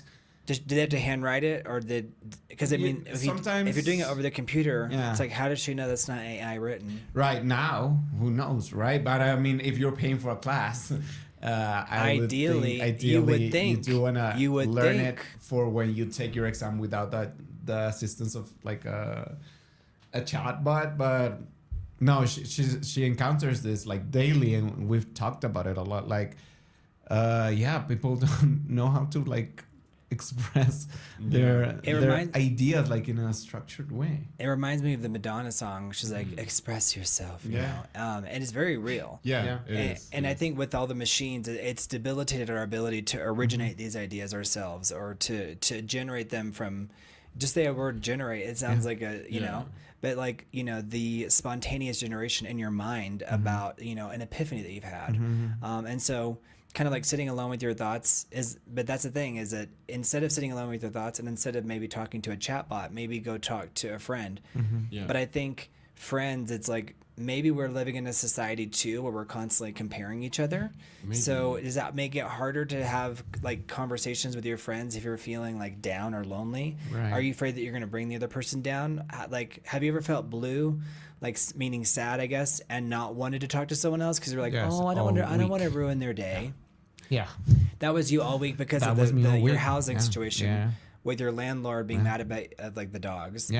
Like I even struggled to tell it to my roommate who like needed to know. Like you're like, you're about to be homeless. Yeah, boo. like I couldn't figure out like how do I say this? Is it because it's your dog? And so you feel like a moral responsibility. Yeah, I mean, you're getting to a good point too. It's like why we do and don't talk to other people. Maybe it's because we don't want to initiate a conversation. Fear of rejection, or right? Like, and on that personal level, do you feel that way with dating too? Yeah. When was the last time y'all were rejected in dating, or have y'all been rejected recently? Or is Gen Z so protective there's no initial interaction to be rejected from? That's the thing with me. Like I don't get rejected because I don't speak up. He's like, I never get rejected because I've never asked anyone out. Exactly. I mean, I think that's been the case for me. Like I don't usually start conversations, and I was telling Nyberg, I don't know how, like I don't know if it's weird for the other person to be asked out or just hearing, like for them to hear, oh, you're pretty, like or things like that. I'm like a U-Haul lesbian. If I have one good date, I'm like, move in. I've seen the landscape out there. Move in. Like that's the situation. Yeah. Right. You know what I mean? Yeah. Like where it's like there's that idea of like, what is a what does a lesbian bring to a second date? It's a U-Haul. And then what does a gay man bring to a second date? And they're like, what second date? But I'm definitely like the U-Haul lesbian. I'm like I get that. It's like when you find somebody, it's like you already know, like you're already checking all these boxes. So I'm like, come on in, that type of thing. That's direct. I love that. Right. Yeah. Which it would freak out a woman, I would think. Because there's also this courting thing. It's very expensive to court, I think. Courting women, like that whole procedure. Yeah. Mark Stan says, Mario, just do it. I mean, for a Venmo for his salary, so we can do it. Mark Sands, you've been our patron tonight. Yeah. No, I love your advice, Mark Sands, and every I night think I will implement it. I like again, like the lack of third spaces is kind of like the thing for me. It's like, where do I go, like to have these conversations maybe, or to meet these people. But yeah, I think these rejections have been avoided because of that, because of the fact that we don't speak up anymore. Right. So, because we should be rejected too, like, right? So I think you gotta be rejected to, it's good to be rejected because it allows you to, learn how to be rejected and to be okay with that and not be like, oh, like, you don't lick your wounds. Yeah. Like for sure. Gabriel has a channel. He has a Spanish language channel, and I'm like his manager. And I'm like, you got to go out there and ask more people to be, involved. And he's like, oh, I don't want to get rejected. I'm like, who cares? Yeah. But I think that's a millennial thing too, where it's like we were just used to getting rejected. It was just normal. I think, this idea where it's like, that's how it was. Yeah, I think what I personally want to learn is also like social cues. I feel like sometimes I don't have them, and whenever I try to be, like normal or chill, or I just start mirroring people because I don't. That's a great way to like. When you mirror people, like, does it freak them out? Are they like, oh yeah, you're vibing with me? Like, what does that look like? I think that they notice that I'm not being necessarily me. That's my theory. Yeah, I feel you like think that they do or they don't? That they do notice that I'm. And then they're like, okay, peace out. Maybe, I don't know. Oh no. Yeah. Oh, whatever. Interesting. But yeah, thank you, Gizmo. I will do that. Yes. Yeah. Gizmo, by the way, I've been using your computer every single day. You guys, Gizmo donated a computer, and it's like an AI computer. You know what I've noticed? All Gizmo is that for some reason, since it has like the latest AI Ryzen chip, like if I use CapCut, the computer will just shut off, and I'll have to restart it. But I think it's because it's just not designed to work with it. So it'll work for like an hour, and then it'll shut off. What is it? The video, graphics? I think it has something to do with graphics or whatever. But it's been interesting because.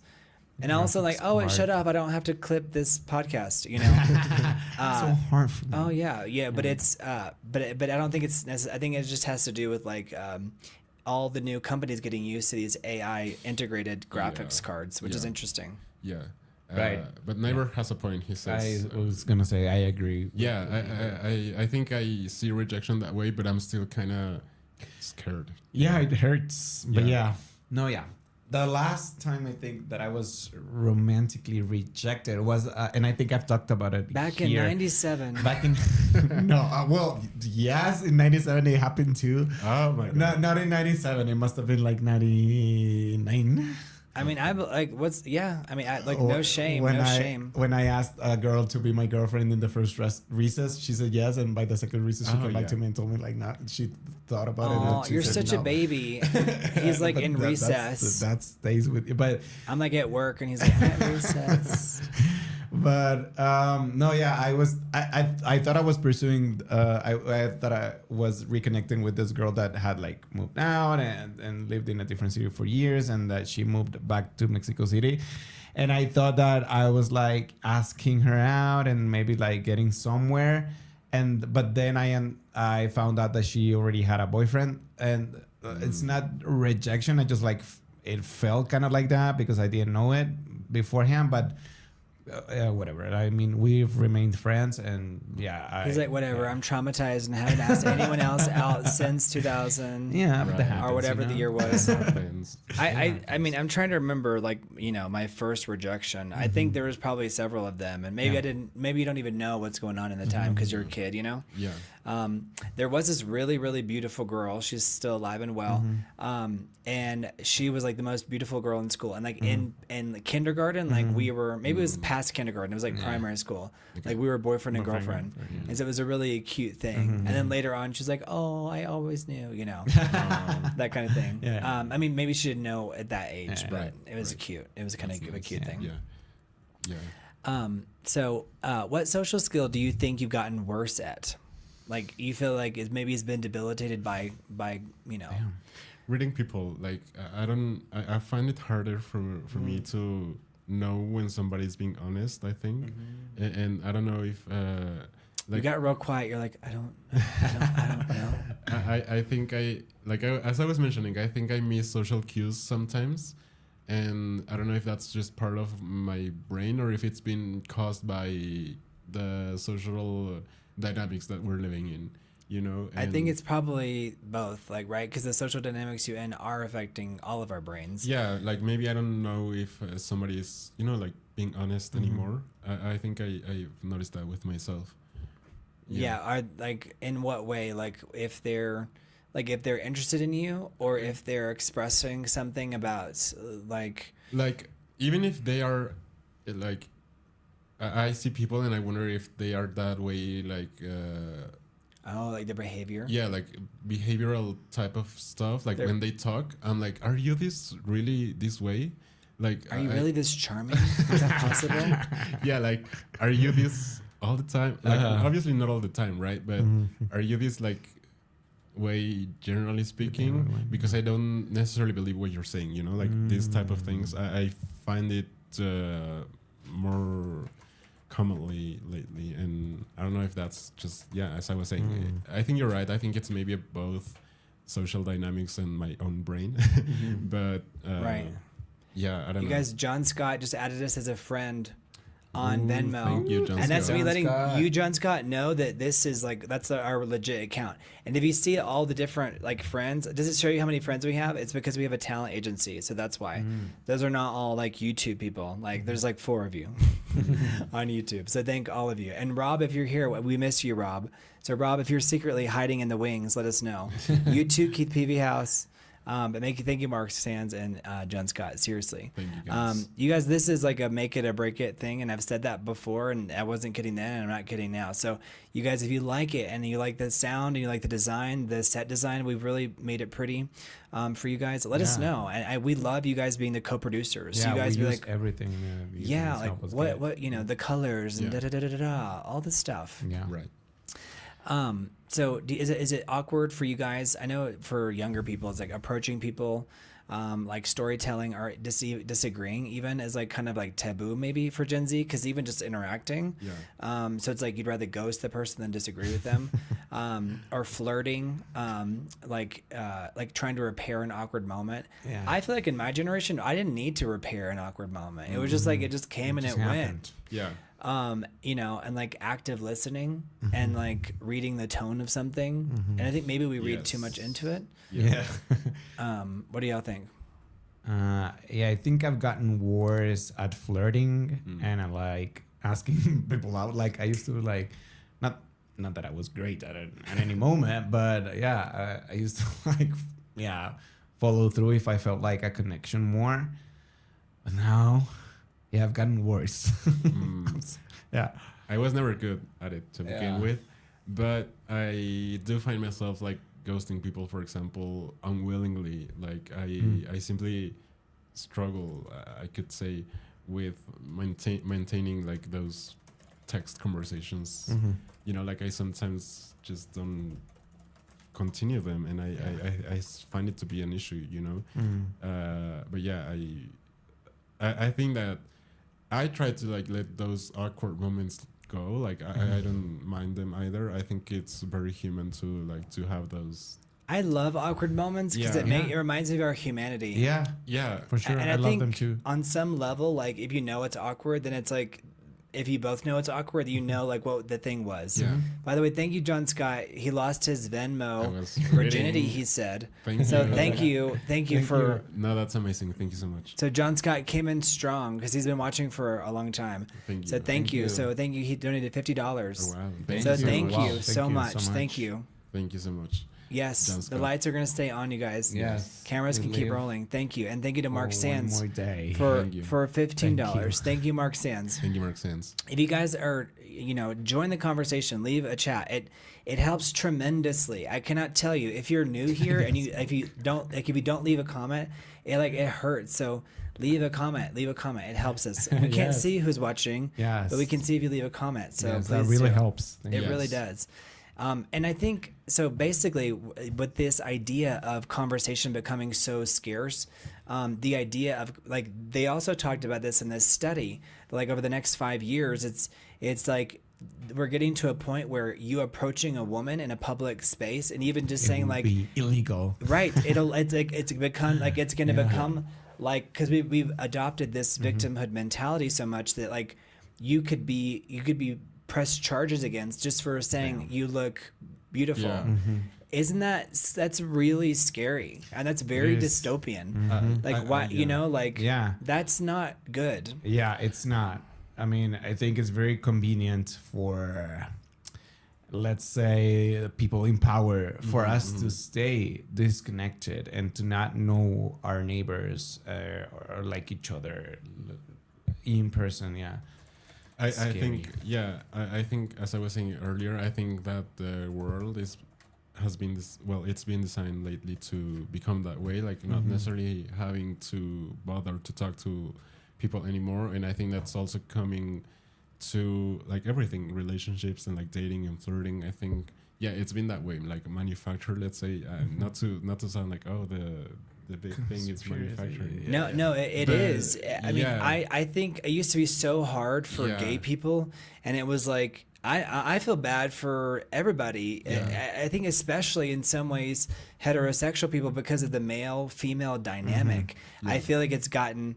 Like I met this really lovely young woman today at the gym, and she was like, "Oh, I like your bag," and I was like, "Oh, it's just like a Trader Joe's bag," and she's like, "Oh, I love this style; it's so vintage," and I was like, "Oh, okay, thank you," and I was like, "What do you do for a living?" And of course, she's like, "I'm an influencer," and I was like, "What do you talk about?" And she's like, "How men are not like men anymore," but I was also like, "I'm not going to start a conversation in the stairwell," but she's great. I'd love to have her on. She was lovely. So if you're watching, Come on yeah, down. I think it's Maria Lourdes something, but she was really. I like what she was being honest. Yeah. But she was saying that like men, like don't want to pay for the date and and they're not being men. But I'm like, don't you think that's a result Yeah. of all these waves of feminism? Yeah. I think that's a Yeah. legitimate argument, and like this idea is like we want Interesting, equal everything, but then you have to pay for the meal. You have to and if dates, if you have to have 15, 20 dates in, that's thousands of dollars. Yeah. Yeah. That's a lot.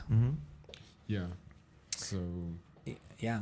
You're like, You're like, you don't have to tell us. We know. I'm pondering, but I mean, there was this question, right? Like, has flirting become weird?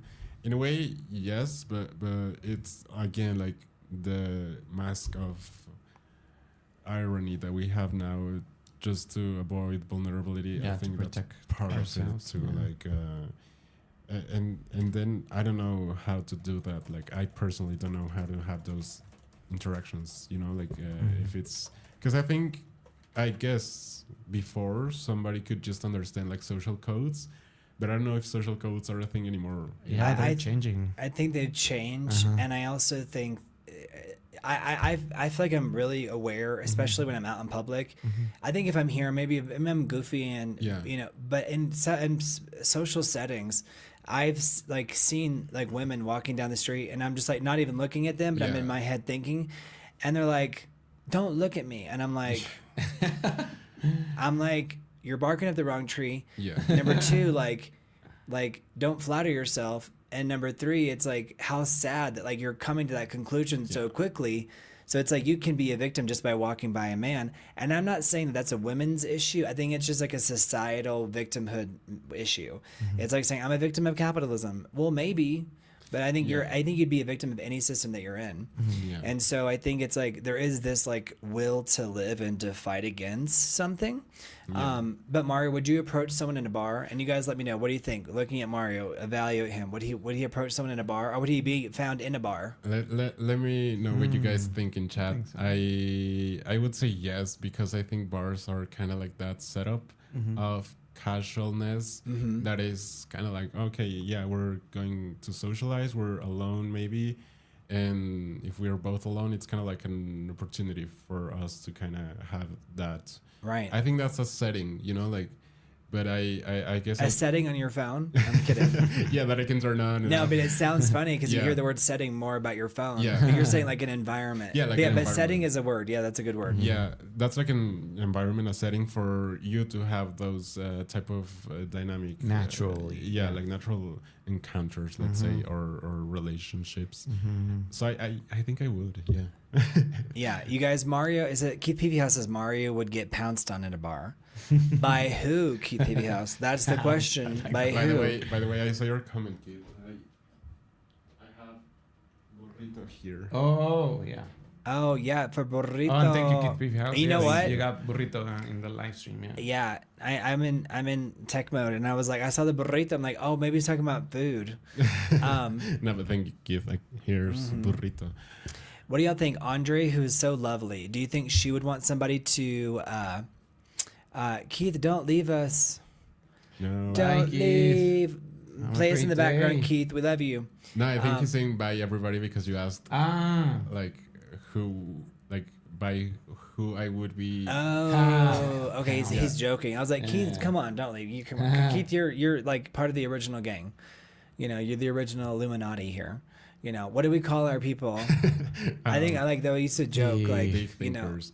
yeah, Oh, big thinkers. maybe, I like that. yeah.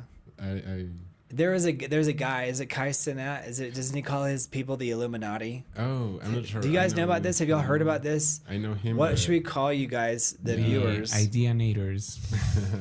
I think I don't want it to sound too cheesy. I want it to sound like very secret society. Okay. Like, you know what I mean? I want it to sound like Cryptic. very like Dan Brown the novel. cryptoids. Yeah, the cryptoids. That's funny. He says, "I'm still here, not leaving." Okay, thank Okay, you, Keith perfect. House. I'm Thank you. glad you're staying. Yes. You guys, this is Glad our to. fundraiser stream to keep us going. Yeah. Would Andre want someone to approach her? Now, we're not going to speak for her, but like, what would you assume? Andre's great, and Andre, she had like the flu today, or the cold. So, sending you our love. Yes. So much. So would Andre, who is a female guest, like, but just I think women in general. Do you think women like to be approached in public settings? And let's say we're gonna assume it's in an appropriate way. Do you think that like she would be the initiator? Andre, if you're watching, leave a comment. We love you. She's friendly, so I think she would be open to. Yeah, I think meet so. people. Like at a bar or like public setting. Yeah. Like, because I'm trying to think, like maybe like during a commute or like in public transportation when you're minding your business. Yeah. Maybe not. Mark not- Sand says, not "Heck to- yes, yeah." not to talk for her, but Yeah, Mark's. at a public setting, sure. That's the thing too, is that now I feel like, especially with women, I think we have to be like not to say anything, not to speak. I feel like we are kind of walking on eggshells as a society, not because of Andre, but because of all women, right? There's this idea where we feel this sense of like, oh no. So when does approaching someone become intrusive? I don't really mind it unless I'm like, if I'm like in the middle of a speech and I'm on a stage and you like crawl onto the stage, that would be intrusive. But I feel like, or if you're in the middle of a conversation with someone, that's intrusive. But I really don't mind it when people walk up to me. It's just usually they want something from me. Right. And they're like, would you like to donate to this? And I'm like, well, I don't know if that's a scam or not. Yeah. Right. And so, sometimes I give, sometimes I don't, but, depending on like how legitimate I think it is. But I wish people would just stop me to be like, hey, where are you from? And like, you know what I mean? Yeah. Sometimes I get, are you lost? Because we're in Mexico City, if you guys don't know. Yeah. That's fine. It says that Big Idea Show. that confusion is what I get for not typing a complete sentence. I should learn from Brent. Oh yeah, yeah, No complete worries. sentences. Right. That's what we're That's talking the about. But you know, people, we love the fun. We love the fun. Thank You guys, you. if you're new here, leave a chat. You guys leave a chat. We love it. The Paradox Guide says John Scott, and thank you, John Scott, for your first Venmo. Yeah. I love it. Thank Like you that's so so amazing. much. Can we That get a is round of huge. applause? Yeah. Yes. Yeah. I actually have a thingamabobber for an applause. Yo, let me know if you can hear this applause. Okay, let me know. Oh. Like, I don't think they can, but I'm just gonna try. Let us know, guys. Can you hear that applause? Did you hear that? Let us know, guys. Let me know. I can hear it in my earphones over here. Okay, we've got the fancy studio. These are the same headphones that Jodie Foster uses in Contact. Contact. These Oh, are the damn. standard Sony headphones. This is not an ad. But This Sony, if it's you're the listening. professional dynamic stereo headphones MDR 7506. So I highly recommend them. But everybody who Fancy. knows about this kind of stuff, this is the headphones. Wow. Oh, So they this is what heard you it. guys, whenever you're giving a Venmo, whatever, to support the channel, or if you're international wise, this is what you're helping us pay for. Is this whole that's setup here? Where the Yeah. money goes. They heard Yeah, it. exactly. They heard it. Yeah. Yay! Yeah. There's a gong too. Thank Do y'all you, like guys. the sound effects? Is that cool? There's like a boo too. Boo. There's a drum roll. So I can add fun sound effects. And you guys keep the Venmos coming. Like today is the day. Today's save the day, save the big idea show day. Yes. Yes. All right. But when was the last time somebody approached you and it felt like genuinely intrusive? Like you were like, you know what? Like this does feel intrusive for whatever reason. It doesn't have to be like, someone hitting on you. No. But I'd be curious, like when somebody approached you and you're like get away. I tend to like overcompensate and be like, no, you're fine. I don't ever want people to feel uncomfortable because I Right. feel like we already live in a relatively hostile world these Yes. days. Yes. But with that said, I mean, if you're in the middle of a conversation and someone's like, hey, you're like, what? I think lately I've been approached by people who are just like asking for support, and I sometimes generally don't have like any cash at the moment. So, but that's mostly it. And I also try to not be rude, like and just tell them like, oh, You're so I- polite whenever he talks. It's like, and I don't. And I get that. But Speak up a little bit. I think that I've been approached by people who are asking for either support, like monetary support, and I sometimes don't have like any cash on me, and I'm like, oh, I really don't have any cash. You're like, no, I really don't have any cash. Yes, Like, I really. literally don't have. I don't carry need it. cash. Like, You're like, if but I you're need like, some yeah. cash. So if Right. you have cash, let me know. You can Because split I it, could use like, the yeah. cash. Right. Yeah, that's real. But that's mostly it. I'm just gonna tell the reverse of what's happening with my neighbors. This happened a while ago, but I went to the 7-Eleven with my dog, the same dog that's main causing all these issues, and so I tied her on the leash like at the entrance. And I put her muzzle on, so like no one would approach her because she is reactive. She gets very nervous, so she barks at dogs. That's if good that they- you acknowledge that. Yeah, and this neighbor who doesn't live in the same apartment building but lives in the same complex, so he lives in the next building. And I'd seen him around. He has his doggy and he walks her without a leash, which it's his decision. But I was paying at the register, and he like approached me from the entrance, like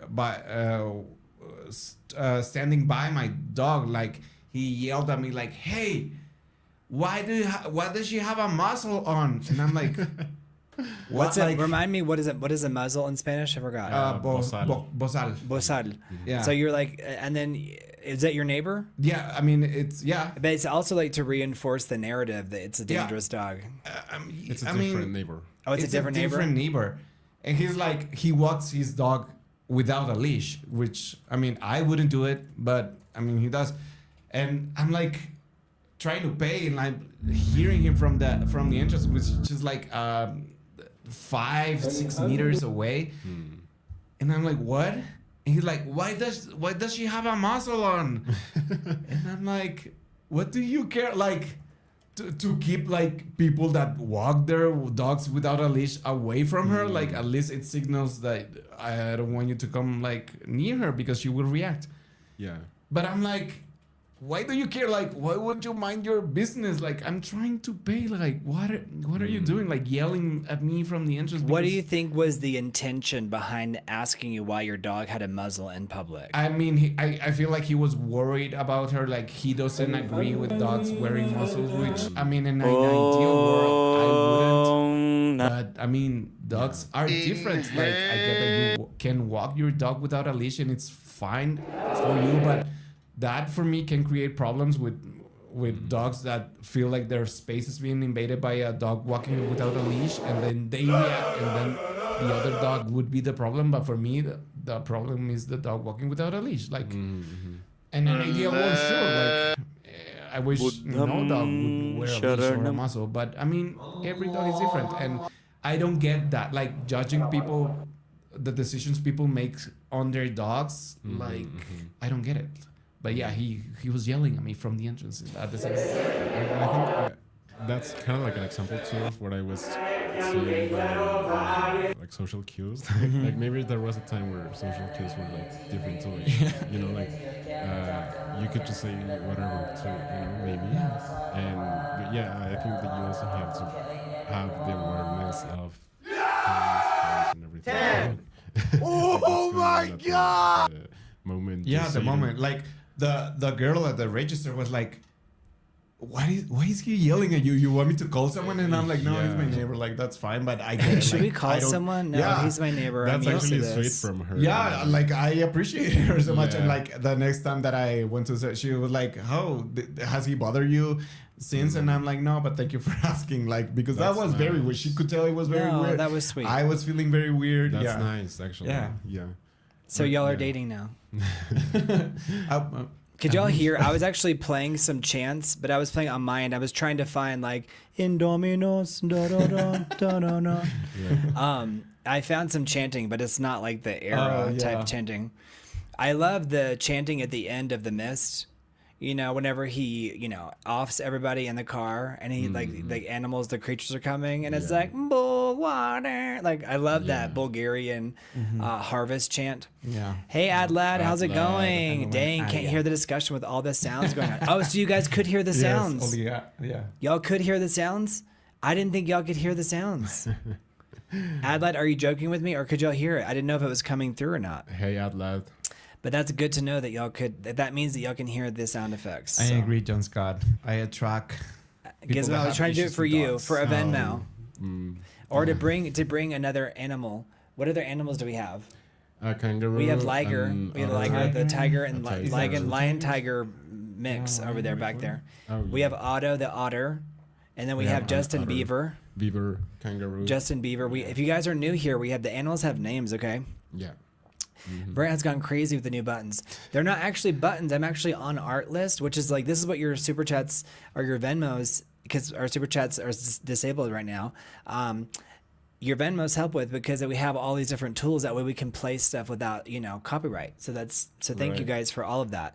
Again, this is our Hail Mary episode.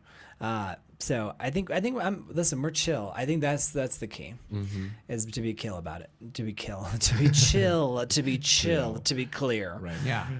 Is DMing safer because rejection is less immediate? Like DMing something. I don't like personally DMs personally. Like I don't know if it's safer because you're the not, 3-year-old is me, Keith Peavy House. you're not actually sure who the other person on the other side of the phone is. You know, like True.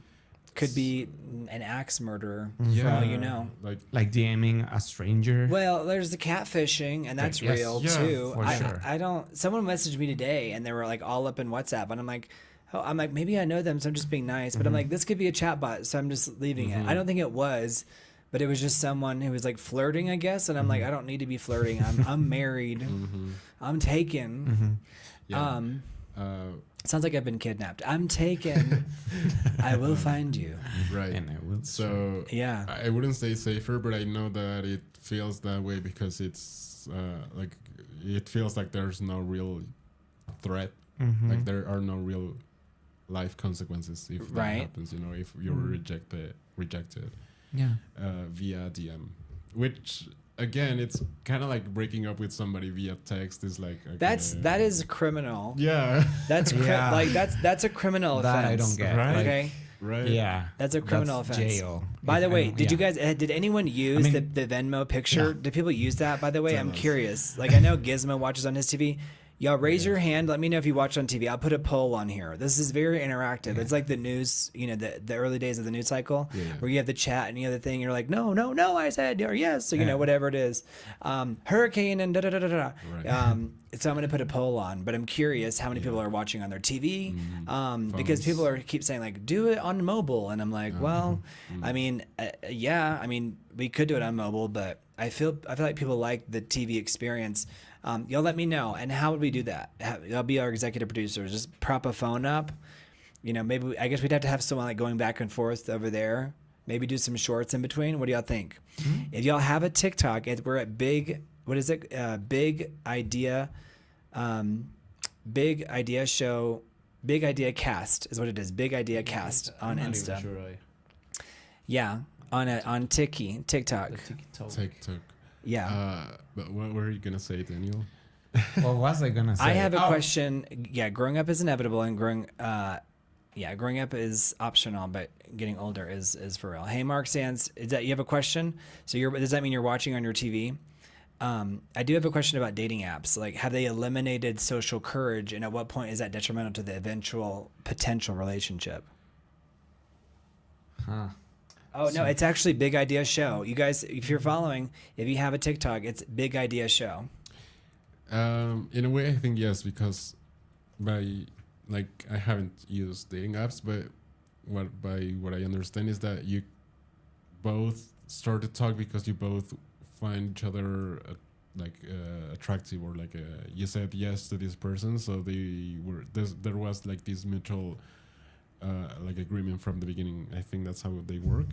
So I would say yes, like maybe they eliminated some of that extra process of the risk of exactly, putting of yourself risk. out there, going out on a limb and asking someone out. Because rejection in person is kind of like uncomfortable, because it's like acknowledging that the other person is telling you no in front of them, but through an app it's kind of like you don't even have a awareness of that. You're like, your algorithm is not like showing you who. I mean, I guess you can intuit who rejects you, but you usually don't see that, from what I understand. I did one of those things on the keyboard where like, oh, are we still going? Are we? so. Yeah. Oh yeah, we are. Okay. I did one of those things on the keyboard where like every button you push is like a shortcut. So it's like Avril Dalton, we're glad you're here, Avril Dalton. You made it into one of our clips recently. Oh, nice. Yeah. If anyone has any tips on clipping, by the way, for me it's like a nightmare. Like clipping the live show. I'm like, what do I a lot of pick work. and how? Yeah. Well, and also it's like trying to like auto, like it's just so much. So you guys just watch the live stream. It's good, and the audio is stronger today. So I'm excited about all these developments. But yeah, I've reached the point where I was going to put our TikTok, but our TikTok is the same user name as this. It's a Big Idea Show. So you guys check it out on TikTok. There's nothing there yet, but we have to have 50 followers before we can actually go live. If I'm not mistaken, you guys can correct me if I'm wrong. Just follow you, so Yeah, just follow. Yeah. Is that what they call it on TikTok? Is it being followed? Yeah. Yeah, I think so. Yeah. It is funny how we're like, follow me online, but if you follow someone in real life, they're like, I'm scared. Who are you? Right. Is being rejected face to face actually an important life experience? Do you think? I think so. People were telling me that yes. So no, I think. I mean, yeah. Are you sucks. saying you just go with the crowd? You're like, whatever the crowd wants. I whatever they- I trust my chat. I love it. I trust my chat. No, I think obviously you have to have some rejections in life for you to also like, I don't know, like reframe or change or find where things went the opposite direction, like those type of things. So yes, I would say And by doing it face to face, it kind of is more, I don't know, more human, because we also have like a rejection through emails and like through social media and things like that. But having it face to face is like, I mean, it's tougher. I think so. I mean, it sucks. And Is it tougher? I mean, I would at say least you yes. can like have some closure right there, right? Like you can be like, okay, like why? I mean, unless they just tell you and then run out of the coffee shop. They're like, we're broken up. Bye. And Mark Sands, are you playing with this? He says, a quick question for all you before I go. What do y'all think of the blank? So if you guys are new here, leave a chat. Avril Dalton, is good to see you. And still no Instagram. Avril Dalton, it's at Big Show Cast, I think. I think it's The reason why I'm not typing it is because I clicked something on here. If y'all know, like on a Windows computer, what is the button that turns everything into a shortcut? No. But it's Big Idea Cast. Yeah. It's Big Idea Cast. Yeah. On Instagram. Yeah. I'm still locked out of follow. Yeah. There. All right. So is ghosting possible partly because we don't have to hear another person's voice? I think ghosting is I think it's easy to ghost people because you don't realize how important you are to them. Because it like sometimes it's like they message you out of the blue and you're like, I would only ghost someone if I'd never met them in real life. Right. I think know what that's I mean? fair. I don't think ghosting is the worst. Like, I think there's cases where it's like, fine. Yeah. What's a gate? Defend your position. Hit your buzzer. Defend your position. When is it? It's like safe, healthy to ghost someone. Yeah. At what point is it just ghosting? And because like, what if someone randomly messages you like, "Hey, how's it going? Yeah. You know, I like your pics." Yeah. And you're like, no, is that that's not considered ghosting, right? Not responding. Well, I think Isn't so. ghosting I think after it you've can been be. in the middle of a conversation? No, like just not responding. So just Yeah, not I think responding so. is ghosting. I Okay, think so. I'm learning something new. Okay? Yeah. Yeah. I mean, if you have like never met someone, you don't own them nothing really. If you've just been texting or like communicating online, and if you get freaked out, I mean, people can be crazy. And it's a real thing. I don't judge the people for like just cutting all communication. Like if they felt unsafe or like, sure, go for it. Do y'all think dating would improve if dating apps disappear tomorrow? And Mara, if you had a point, please say it. No, I was just gonna say like I've ghosted people like me too. unaware and like not willingly, but You just get lost in like the messages, and you're like, this person's not a priority. Yeah. Also, if their intentions are unclear. Yeah, and I have also been ghosted, so I also think that it's not Sure. really. I mean, it doesn't hurt that much. Yeah, to me. I think it's fine. It hurts when my mom does it. You know, I mean, I mean, I'm kind of joking, but like when your family member goes to you, you're like, really? And there's also like, I knew you'd understand, type of thing. Yeah, but I don't know if dating will improve, because we already have this very distinct idea of what maybe dating looks like for us now. Right. But I think if we cut that part of the equation, it would be just like super awkward. You know, I think it ultimately would improve because that's kind of like so too. human nature, you know, like going outside, meeting new people. But it will take time to. Yeah, it would definitely be a crisis. But I think ultimately it would improve. Yeah, like now I guess dating is like, I don't know, like it's changed in the way, you know, we communicate through phones and everything. But because there's this expectation of dating too that it's being created by social media, I would say. Like the girl that you were talking to in the gym was telling you like, oh, I hope men would pay for my dinner or whatever. So those type of expectations, yes, they would they exist, but they will also shift. Like once, I mean, in the. I'm trying to say thank you, Kate PB House, but because he donated $10. Yes, thank you, Keith Beaver. But I can't type anything because my computer's acting crazy. So you guys talk amongst yourselves. I'm going to be over here fixing an IT thing right here. Okay, this is why it's live. It's IT. Thank you, Keith. But if dating apps disappeared tonight, thank you, Keith PV House. Thank you. Seriously, thank you. He says, I just subscribed to your new TikTok before I walk away for a swim and dinner. Thank you, Keith PV House. Sweet. Thank you guys. It's Big Idea Show. Yep. So at Big Idea Show on TikTok. Yeah, We're gonna I have to, followed like, all the kids are on TikTok. We got to be on TikTok. It's a real thing. We got to do it. Mm-hmm. Yeah. John Scott is agreeing with us. He says random ghosting is acceptable. I agree. Like, and I'm glad, he says, I'm glad dating apps weren't a thing in my generation. Yeah, because obviously, I mean, like, all these dynamics that we're seeing now are so crazy to me too. Like, and I was saying, like, I don't know how to have those interactions anymore because there's not really, I don't know, like a landscape that's serving kind of like that purpose. But yeah, but do you think that it's like good if dating apps disappeared? I think ultimately, yes. It could feel like a disaster in the moment, as you were saying. Like, yeah, I think society now like has integrated with every app, like not just dating, like all social media. Yeah. But I think it would be ultimately better. I think for society to go back a little bit to being growing these skills of like meeting people in person. Yeah. I think those skills serve us better in the think, long run.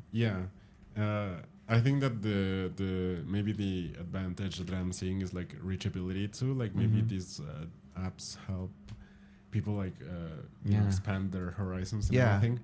But I mean, at the same time, I agree. Like I would say that ultimately it's for the better, and I know that they're not gonna disappear. Yeah, they so would this never. is just like a a hypothetical case. But yeah, like and yeah, like dating is huge, as Mark Sense is saying. Like yes, that's even part of like human socialization and like how you grow up having those experiences, and those experiences helping you like understand more about yourself and others, obviously. So you're right, Mark Sense. I think so. And I don't know, like every new thing that's coming out is like changing everything too. Like I don't know what's the deal with the younger generations, like either, and if they're having these dynamics anymore. Because as Brent was saying too, like even the way we interpret like flirting, and if it's like not fully consensual, let's say, that can create problems. But but I completely agree with you. Like I think that we should be bothered sometimes. Yeah, you know, like there's nothing wrong with that. Yeah, like that helps you understand a lot about like socialization and like living in amongst others. Yeah, you know, like, and about compromising for a better good. Like I think we take our conveniences for granted a little too much, and we feel entitled to them, but it's things that we've been like gaining and like making for ourselves. It's not for granted. It's not gratuitous. Yeah, I mean, it is not, and now, you know, it's kind of in that way, like shaped that way by force, which is, I don't know, like we're losing that. And I think it's crazy. Like Avril Dalton is saying in Men on Strike by Helen Smith, she speaks out the fact I wrote that down. I want to check it out. Men are boycotting marriage. Ooh, I've seen the women are boycotting marriage in around Korea. the world. They like men and women and everybody's everybody. But for example, in Korea, it's like the four B's. Woman, let's say, But it's interesting, Avril, that you're sharing this. That is also like part of men, and like every culture has also, you know, a way to interpret conversations. And I was speaking with Nyberg about this too, because I think culturally it's also like another thing to consider, right? Like Right. we think that like Latin America, let's say, is like warmer or more polite, but in a way, it's also a way to avoid, having like conversations, Conflict. Yeah. or conflict. Yeah. To talking about around the issues. Yeah. Yeah, because sometimes you're just masking like another bigger thing that you're not saying just by having agree. like, this Yeah. politeness. This niceness. Exactly. All the time. Yeah. Yeah, but we will check it out, Avril. Yeah, I wrote it down. Thank you. Thank you for. I've lost my ability to type. If anyone knows, like what happened, what I did on here, maybe it has something to do with Windows function Alt da da da da da. Yeah, I haven't used the Windows in a Everything while. is everything's turned into a shortcut. So I don't know. Just got that's cool. But By 12th grade, I had. that's perfect. my Yeah. phones. That's hilarious. At the same time, John Scott. I guess. That's funny. But that's cool, John Scott. Like, how did it go? Yeah. How did you manage, like, time wise? Yeah. Public school rocked. Yeah, Yeah. like, I don't know. School is a very special place, like for socializing and like learning about that. I think that is all part of education. Like, education is not like just academic. Yeah, it's socialization. Yeah. Exactly. I agree. That's Yes. it's a big part of like So that's being really a part of a society. Right. Going through school. Right. system. That's cool. That's very cool, Yeah. Johnson. Oh, he says no, like not that, not Maybe not at the same time type of thing. I thought Right. that you were having them at the same time. Yeah, I thought you were bragging about your- consecutively. Yeah. Consecutively. You're still cool, John Scott. That's still cool. Yeah, that's still very cool. Yeah. And Averell says Helen Smith blames it on over judicialization of relationships. I wonder what that means. Judicialization. Oh, let us know. Yeah. Like, Yeah. is it like for the judicial system? I've been trying to figure out my keyboard over yeah, here. like the legal, like Maybe it's there's it all. maybe it's a reference to like everything being like a court mandated thing. Right. Mm-hmm. If y'all could see my Right. screen, y'all would be laughing or like being like, "What is going on?" Because I can't even scroll up. Everything is a shortcut. Oh, damn. Oh, It's nuts. what happened? I don't know, but I can still highlight the ones that are lately. Like, since kids were mean back in the day. Markson says, "Ha." They are still, I think. Do you think kids are mean. equally as cruel as they were in the past? I think so because I think that's so. I mean that's a big part of why we go to school to learn social boundaries and like not to be Filters. mean. Like yeah, I think so. I think so too, and it's like part of the charm. Yeah. of kids, so- yeah, being brutally honest to the point of being mean. Yes. Whoa, yeah, that's how you Yes. learn. Exactly, and like you learn filters as you grow. Yeah, So it's fine, I think, yeah, I think for the most part. Obviously, you don't want them to be that all the time. but Yeah, you hopefully also- they learn at one point. Yeah, Some people don't. exactly. Yeah. So, but yeah, they are. Yeah, Yeah. it's brutal. Like, I would. They can be brutal, but Yeah. but it's obviously not coming from a place of, like Yeah. badness. Yeah. or- No. I would never No. think of kids as like inherently bad because Yeah, they're no. mean. Just it's Right, part right, of the Yeah. of growing up. I would say. Mhm. All right, you guys, I'm not going to be able to type Hopefully. anything. So if you're expecting me to type anything, I'm not going to be able to type anything, but I'm going to verbally give you like my little cues here. Yeah. All right, so, oh my gosh, this is so crazy. I can't even scroll. All right, here we go.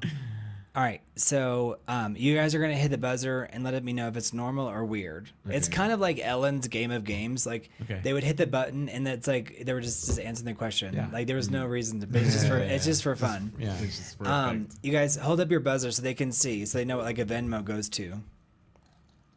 There you go. Hit your buttons. Let's see what they sound like. Okay. Nice. Very We exciting actually have offense. four. We have 4 buzzers. So Yes. as we grow, we'll have more people. Yeah. Okay. Talking to someone in an elevator, normal or weird? Normal. Normal. Yeah.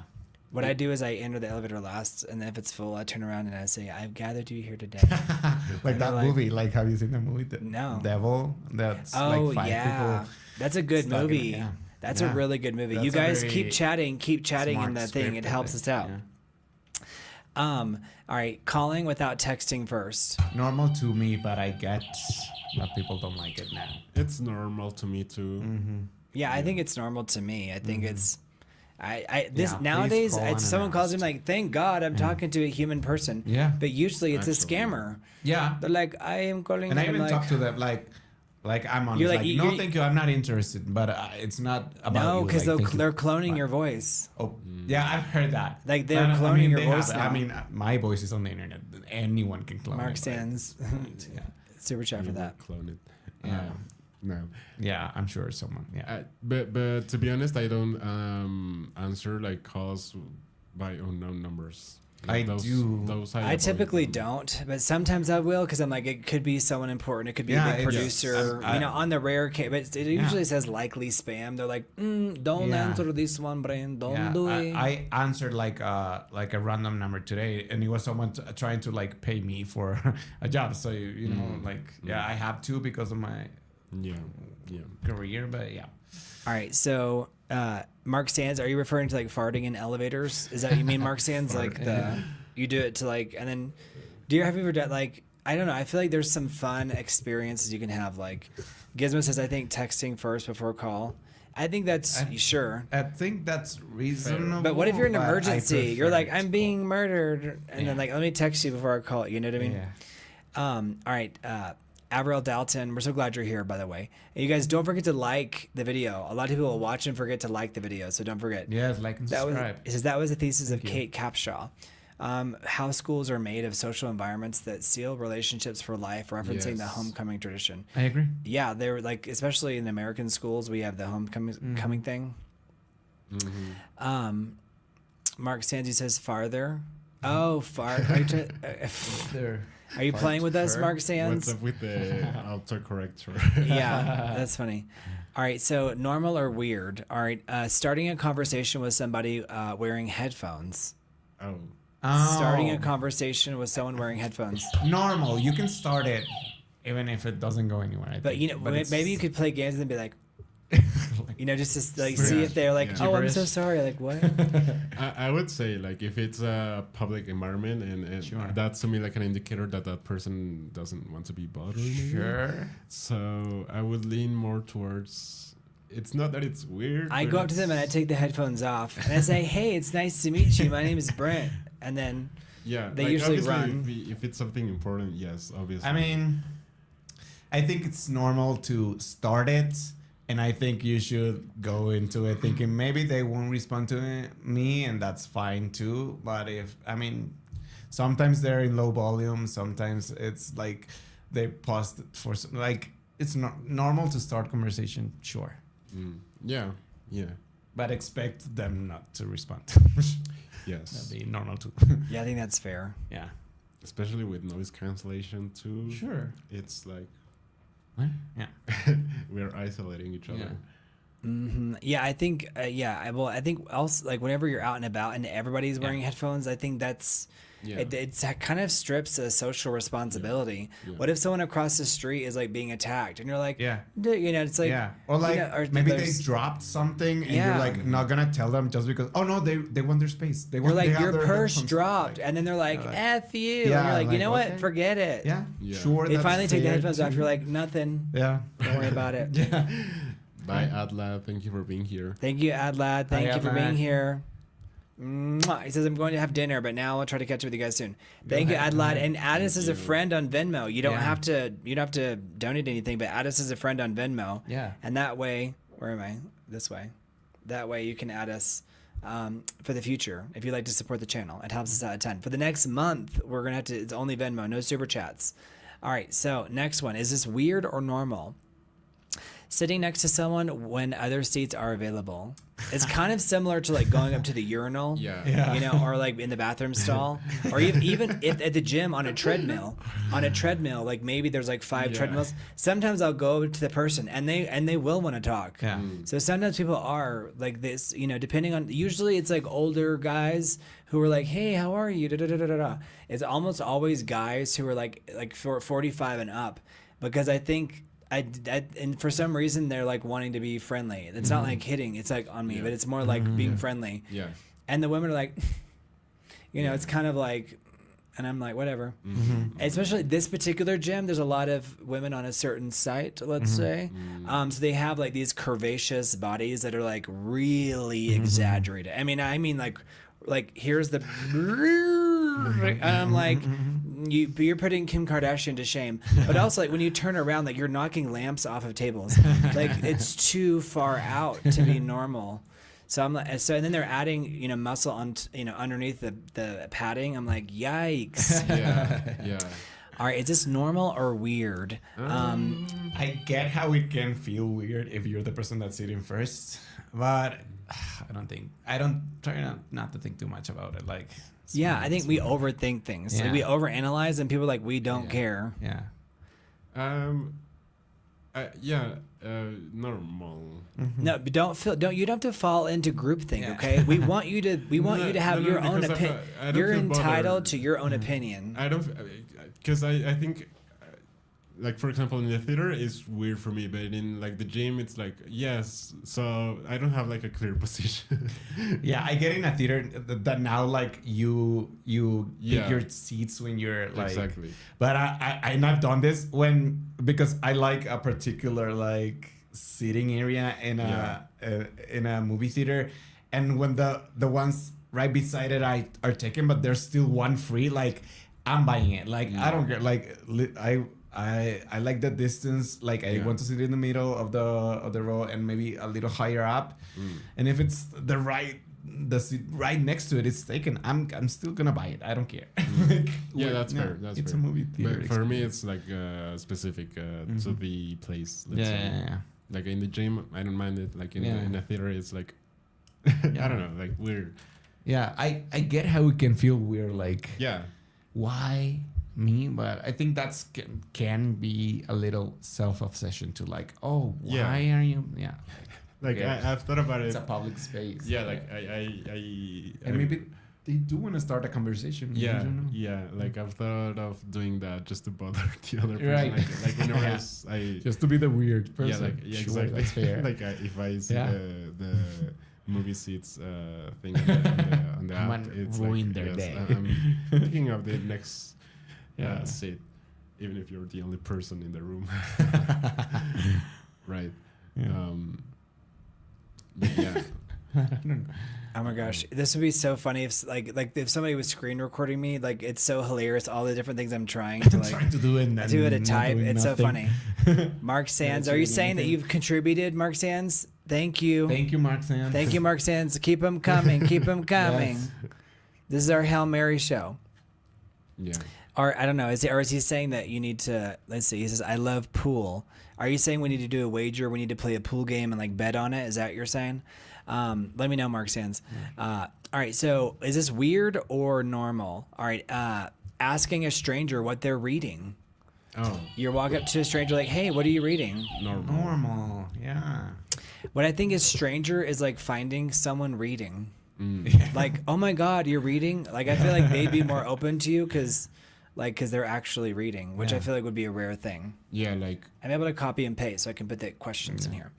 That's normal. Like I been wanting to ask like people, oh, what brand are those pants? Like, right? You know, like, things That's like that. That could be like. I mean, I guess it's better than saying I want to get in those, you know. But yeah, what brand are those pants? Some people take things as a pickup line. And I'm like, no, I'm just like legitimately looking to be a friend. Yeah. No, like I'm saying it literally. It's like, oh, I want to have those pants too. Right. Or whatever piece of clothing. You're like, I want to get in those pants. And you're like, get away from me, perv. Yeah, just like on like what size are they? On my way here, and I was telling Mario about this. I had gotten dumplings from a place that's on my way from the metro to here. And I hadn't like seen them open in a while. And I'd been meaning to like get some again. And today they were open and they had that big dumpling thing on the outside that you could get like really fast. And I stopped and I was very excited to get like two. And he was like, he had to open the thing and like, because they are kept in vapor. And Is this in Chinatown? No, it's like right by the Angel Light, by the right, yeah. on the street to the Angel Light, right, whatever. And I was very excited, and I was like even like taking video of it. And then this lady like just like saw him like open the big thing and like stopped dead on her tracks and was like, "Is that bread?" And I was like, "Kinda." And I was very excited to let her know about these great dumplings that I was very excited to try again. And I was like, "It's kind of like bread, but it's vapor." And they has colors. Like, no, they were like plain. Okay. I have them in my in Chinatown, they have like really like I've pink and hot, yeah. like all the different like really vibrant colors in Chinatown and Mexico City. Just FYI, guys, if you're curious about visiting Mexico City, yes, you should go to Chinatown. You should go to Chinatown. It's really cool. Really good too. And the server doesn't actually speak Spanish. Oh, really? And so I was very excited to like make the sale for him because there was just one left. And I'm like, no, try them. They're very good, and they're not always like available. And that's I was like a very social him. Person. But yeah, like I was excited about her, like stopping that in her tracks, and I was like, no, they're good. Try them. And she like, did she respond well, or was she like? She was like, you weirdo. Definitely next time. But I was like, so she didn't get one. She didn't, and like I didn't do a great job of selling the last dumpling. Well, I love how you became a proxy salesman. Yeah, because the server like speaks Chinese, I would assume, but we were having trouble like communicating. I was trying to like ask if they were pork dumplings, and he was like just pointing to the sign, and the sign said they were pork, and I'm like, no, they're pork, they're really good.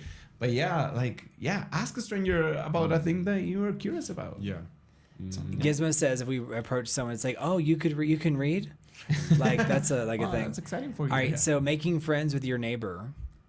Is that normal or weird?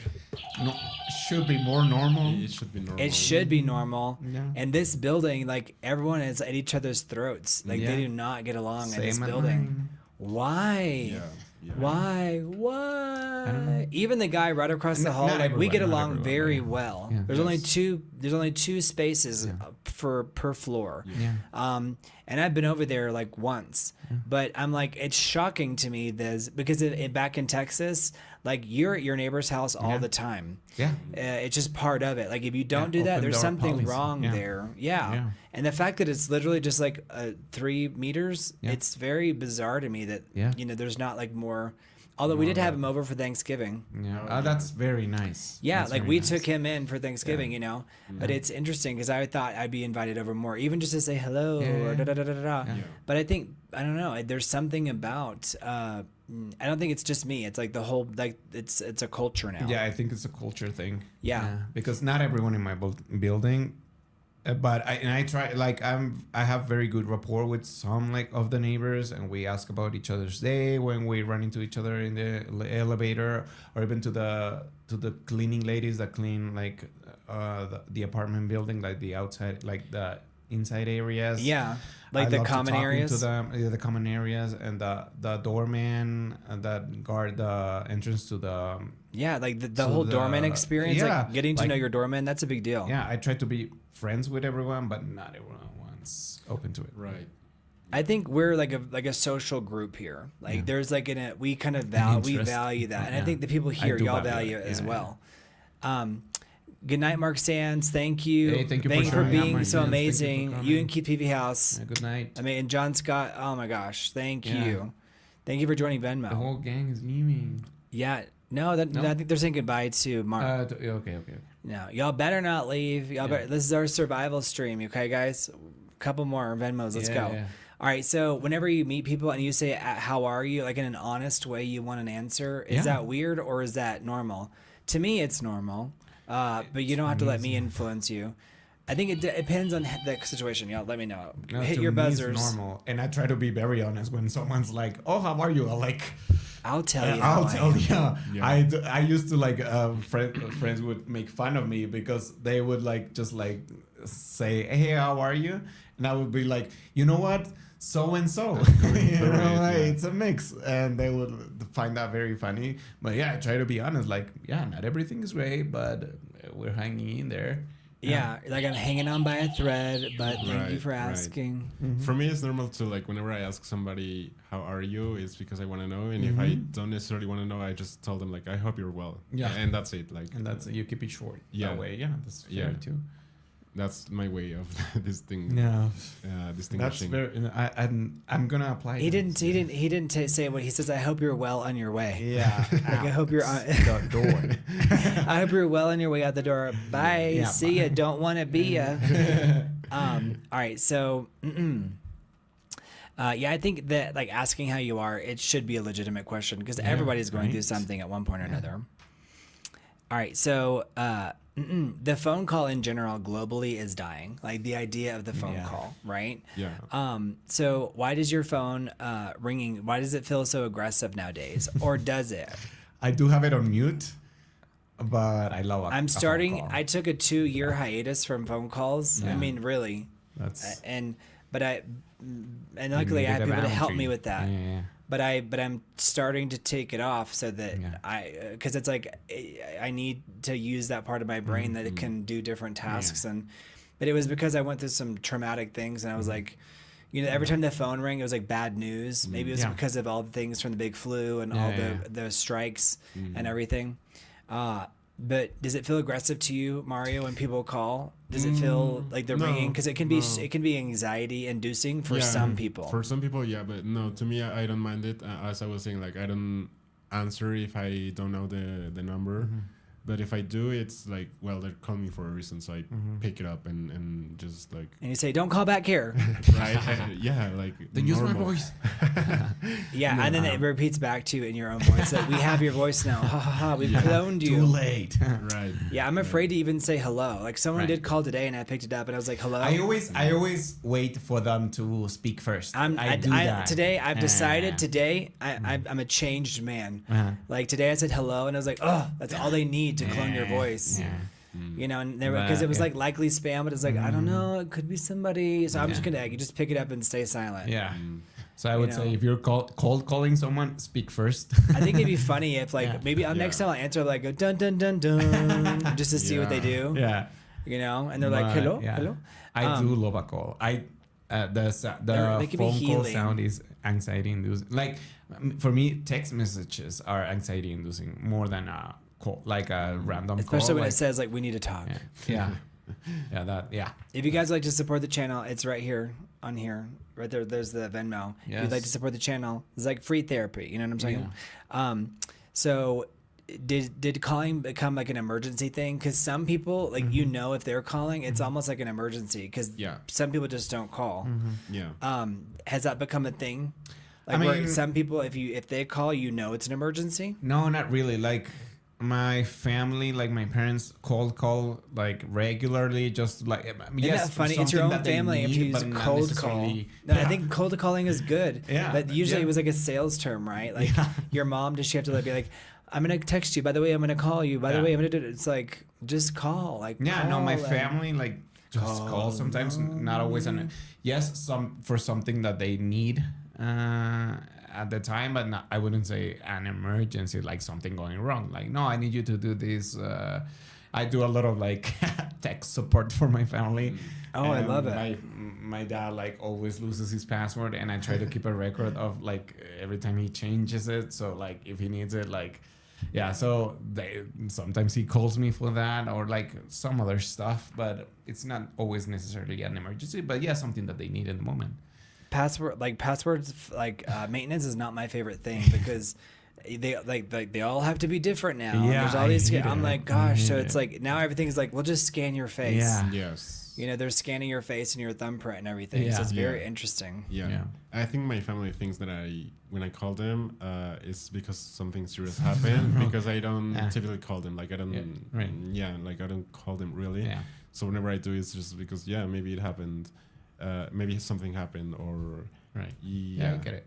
But for example, for my sister, like she always calls them, so they I know love that from her. Yeah, I love that. So they also know like they know that I'm this way. They know that my sister is that way. So it's again like a mutual understanding. Avril Dalton about Jimmy. I think he's whenever he's around me, I think he's an extrovert, and when he's around his friends, he's an extrovert. I think when he's around like his core nuclear family, he's more of an introvert. Oh. So to answer your question, Avril Dalton, I didn't want to ignore you. And Avril Dalton, let me know where you're watching from. Remind me do you remember where he's from? Avril, let us know. I don't remember. Avril Dalton. If you're in the U.S., add us as a friend on Venmo. Yeah. All right. So someone calls you without texting first. What's your first thought? So like even if you're chill with it, like what's your first thought that like they call you? Does your mind? Does it depend on who's calling? Yeah, it depends. For me, if it's friends or family, I just figure that they need something, and it's easier just to call. If it's a random number, I always assume they're like a scam or like a bank or work. It could be work, like right. Yeah, so I always pick it up. It's raining in Paris, France, by the way. you're from France. Avril, if you'd like to help with France. Wise, it's in the scroll. Wise. Paris. Do you have Wise? Bonjour. Avril Dalton. Yeah, bonjour. bonjour. Bonjour. Bonjour. Ça Bonjour. va? Yes. All right. So I think some people would think like something happened. You know what I mean? Yeah. Obviously, something happened, but it doesn't have to be bad. Yeah. Or it could just be an idea. Mari, you were saying something? What I think when a known number is calling me is that I think it's a bank. Like Yeah. I have a good relationship with my bank. They're not calling me for bad reasons. Yeah. But yeah, I usually. What did you do, Mario? What did you do? I am a good client. I promise. So are they calling you to tell you like? They're calling me to offer like credit cards. Credits or That's the thing about Latin America. They want everybody to be in debt. You guys, this is news for y'all. So if y'all don't realize, and this is true for the whole world, but it's especially huge here. Like every commercial, if you're watching a telenovela in Mexico, the stars of the telenovela. Imagine like watching a movie on television with Sandra Bullock, and then Sandra Bullock is in the commercial saying, "Get a loan to buy your stuff." Like that's what's happening. That was like last night. They were like Quesky, da da da da. It's getting so bad that it's like and then it'll be every single star. It won't just be one star. It'll be all the main cast. Is that if you learn something new, subscribe and like the video because there's a lot of strange stuff that wouldn't happen in the United States or Canada or the UK or Australia. Why do you guys think that? What does that do to the way you view the telenovela? Does it cheapen it for you, or is it already cheap enough and you're like, I don't care? I think it's already cheap enough. Yeah, like. By the way, telenovelas in Mexico, they look like they're lit, like they're overly lit. Yeah. Like we have more mood lighting here than a telenovela that has $1 million budget. For sure. Because they make it, because I guess they're assuming people are watching on older television sets. I'm giving them a lot of credit. Yeah. But because it looks like it's filmed inside of a Walmart. There's so much light. Yeah. I told Germán, I was like, I'm gonna call them up and be like, I would love to be a consultant on your show. And I think they'd be like, F you, but do they need to be responsive? Yeah. But I think They're it's like, also we haven't because figured it's out. multicam, so they like make sure it's lit from every angle. Because Well, it's actually not multicam nowadays. Some of them. I just shot. Yeah. He's like, well, personally, I was just on one yesterday, so let me tell you. Yeah, for sure. I believe you. Which one is it? It's called something Marruecos, something to do with Morocco. Like, Is it? So it hasn't come out yet. I think it's. Is it still? Yeah. It's Spanish telenovelas have hundreds of episodes. I think so. I haven't Between like 100 and like 200. Yeah. But yeah, it's multicam, and they are always doing the over the shoulders with two cameras and that kind of thing. So yeah. Okay. Yeah. But I wouldn't call that multicam though, because like multicam is like kind of like this. Yeah. But do they have like a setup? Are the cameras on wheels? Yeah. Sometimes. Yeah. I mean, it's the one I shot on. It wasn't a fixed set. They just built it for the day. Okay. And it wasn't on wheels. Like it was not like a sitcom setup. Okay. But it was multiple cameras, and they were like they were doing dollings and like then covering the over the shoulders for the same conversation that they did a wide for. Yeah. Okay. If you guys like film, we all work in the film business in some way, shape, or form. So if you guys like that, ask questions in the chat. We love answering questions about that. So he was just on his set for telenovela, right? Yeah. Was the scene like very like highly dramatic? What you'd expect, or what was going on? It wasn't. It was kind of mild. Yeah. Yeah. It was on a hospital. Yeah. Oh, of course. They always have someone like, and there's always someone in the hospital. Yeah, someone injured. Someone who's injured. Someone suing someone. Someone's suing someone, and someone's Or like cheating someone on in someone. jail. Yeah. Someone's getting, and funny. someone's trying to steal their company. Yeah. It's very similar to Yeah. these micro dramas. Yeah. If you guys know about micro dramas, let us know in the chat. Yeah. But it's very interesting. I think we're constantly analyzing the media landscape. Yeah. Okay, so do you guys think we're communicating less, or has communication just simply changed? I would argue that it's changed and less. Yeah. Yeah. Because it's I like think- it's not deeper. It's like it's not a deep conversation, because you can just abandon it anytime. Be like, Yeah. okay, bye, or everything is like, "K," or "talk to you later," or whatever. Like, and in Spanish too, you can just use the acronyms. Yeah. I You gotta think tell me what we're you think. communicating with a lot more people now on a daily basis, but I think it's less deep. Yeah. Yeah, like less in depth conversations. Yeah, I also agree that it's both things. Because communication has definitely shifted, and It has. but it's not necessarily meaning that we're communicating more in depth. Because it's very superficial in the way we can just like say, "Oh, I'm gonna be here," like don't worry, and that's fine. But there's not really a conversation like going on. Yeah. Does a text count as a conversation? I think yes. It can. Yeah. I think it has the capability of going into in-depth conversation, but What if it's just like, "Hey, what up?" and they're like, "Nothing," and you're like, "Okay." yeah. Yep. Oh my I'm God. serious. Those are real Yeah. conversations. No, I laugh because I've seen those. So, Yeah. it's funny. That's usually how kids talk. Yeah. But It's everyone now. yeah, I guess it. I mean, I guess it's still a conversation. It's just not substantial. Sure. Yeah. Yeah. Yeah, but because I would say that the few people that knew you, like before this shift in communication, before the internet, the few people that knew you, knew your opinions, knew what you liked, what you didn't. And nowadays you can have a lot of like contacts or like followers or like people that you follow on social media and not know anything real about them. Like, yeah. Yeah, that's- go on. Sorry, that's crazy. Emerald Dalton, he's saying that he's heard kids saying like IDK, RDC. IDC, yeah. That's funny, but I don't crazy. care. I Out don't loud, know. yeah. Out loud, that's Yeah. funny, but crazy. Like, IDEC. how do Well- you even say it? Like IDC, IDEC? IDEC. That's I on the think, road yeah. to illiteracy. Like Yeah. talking like that, just being like, Yeah.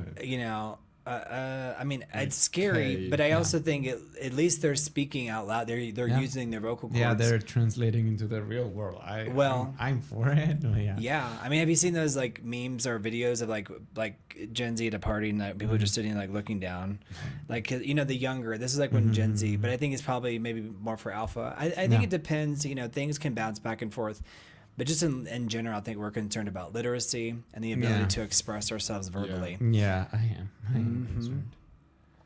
Okay, so this is where AI enters the conversation, because AI is it's like everywhere, and it's we can't avoid it. It's everywhere. It's in it's affecting every single part. If you guys have a beef with AI, or if you have commentary about AI, or if you love AI, let us know in the comments. I'm really curious to see how other people are interacting with it, and if their experience is overall good, bad, if they feel like it's neutral. But I think people do have a strong sense of it personally, and they don't always express it because maybe they're afraid to come across as judgmental, or they secretly use it so they can't judge, or Right. things like that. Yeah. Yeah. What happens when talking to a machine becomes easier than talking to a person? Because I would argue that it has. Because there's no fear, judgment. The response is immediate. Yeah. And in many ways, they're either confirming what you're saying, or they're giving you the explanation that you're needing to expand on an idea. But if everyone has access to AI too, it almost evens the playing field again. So it's like it's not really giving you a leg up in a way. I don't know. What do y'all think? Because I think I ask it for like business stuff, where I'm like, what is it about this business venture? I wonder. Do you think people are using it to start businesses, or like what is the main use of AI for you guys? Like, what are you talking to your chat bot about?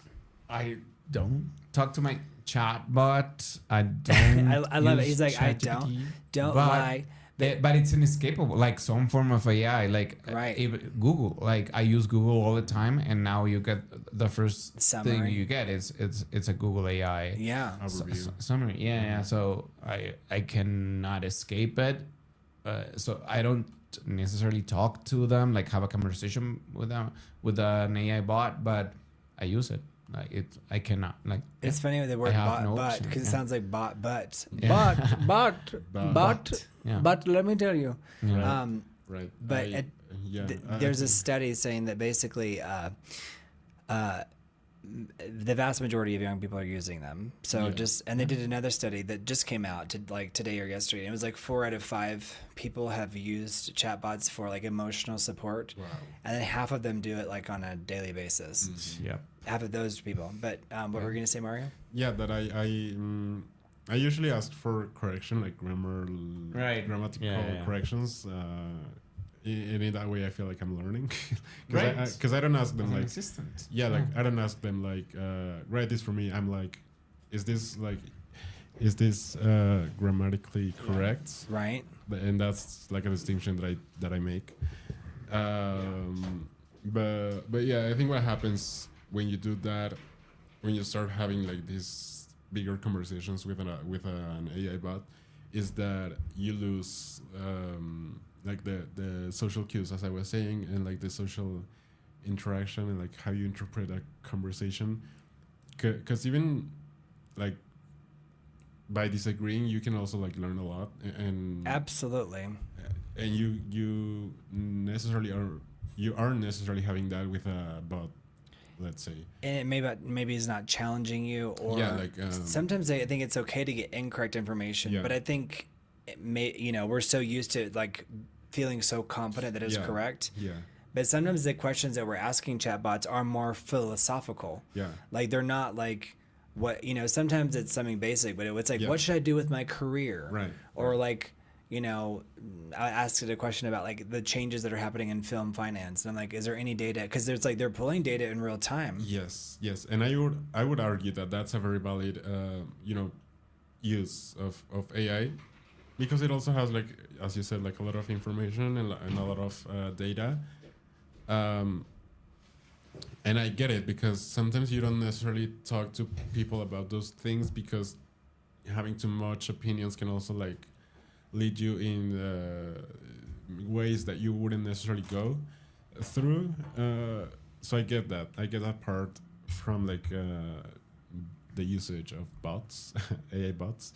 But at the same time, I feel like on different types of conversations, such as like talking about your feelings, or talking about like your concerns about maybe the situation that happened to you, that's kind of where I feel like It's like a safe space. Yeah. Whereas like because there could be societal consequences if you Yeah. talk to a stranger or someone in your building or your friend Yeah. about a certain thing. Yeah. Whereas like the chatbot isn't theoretically going to judge you, but Yeah. it'll have like the history, right? So it can kind of get to know your insecurities Yeah. and things like that. So why do you not talk to your chatbot?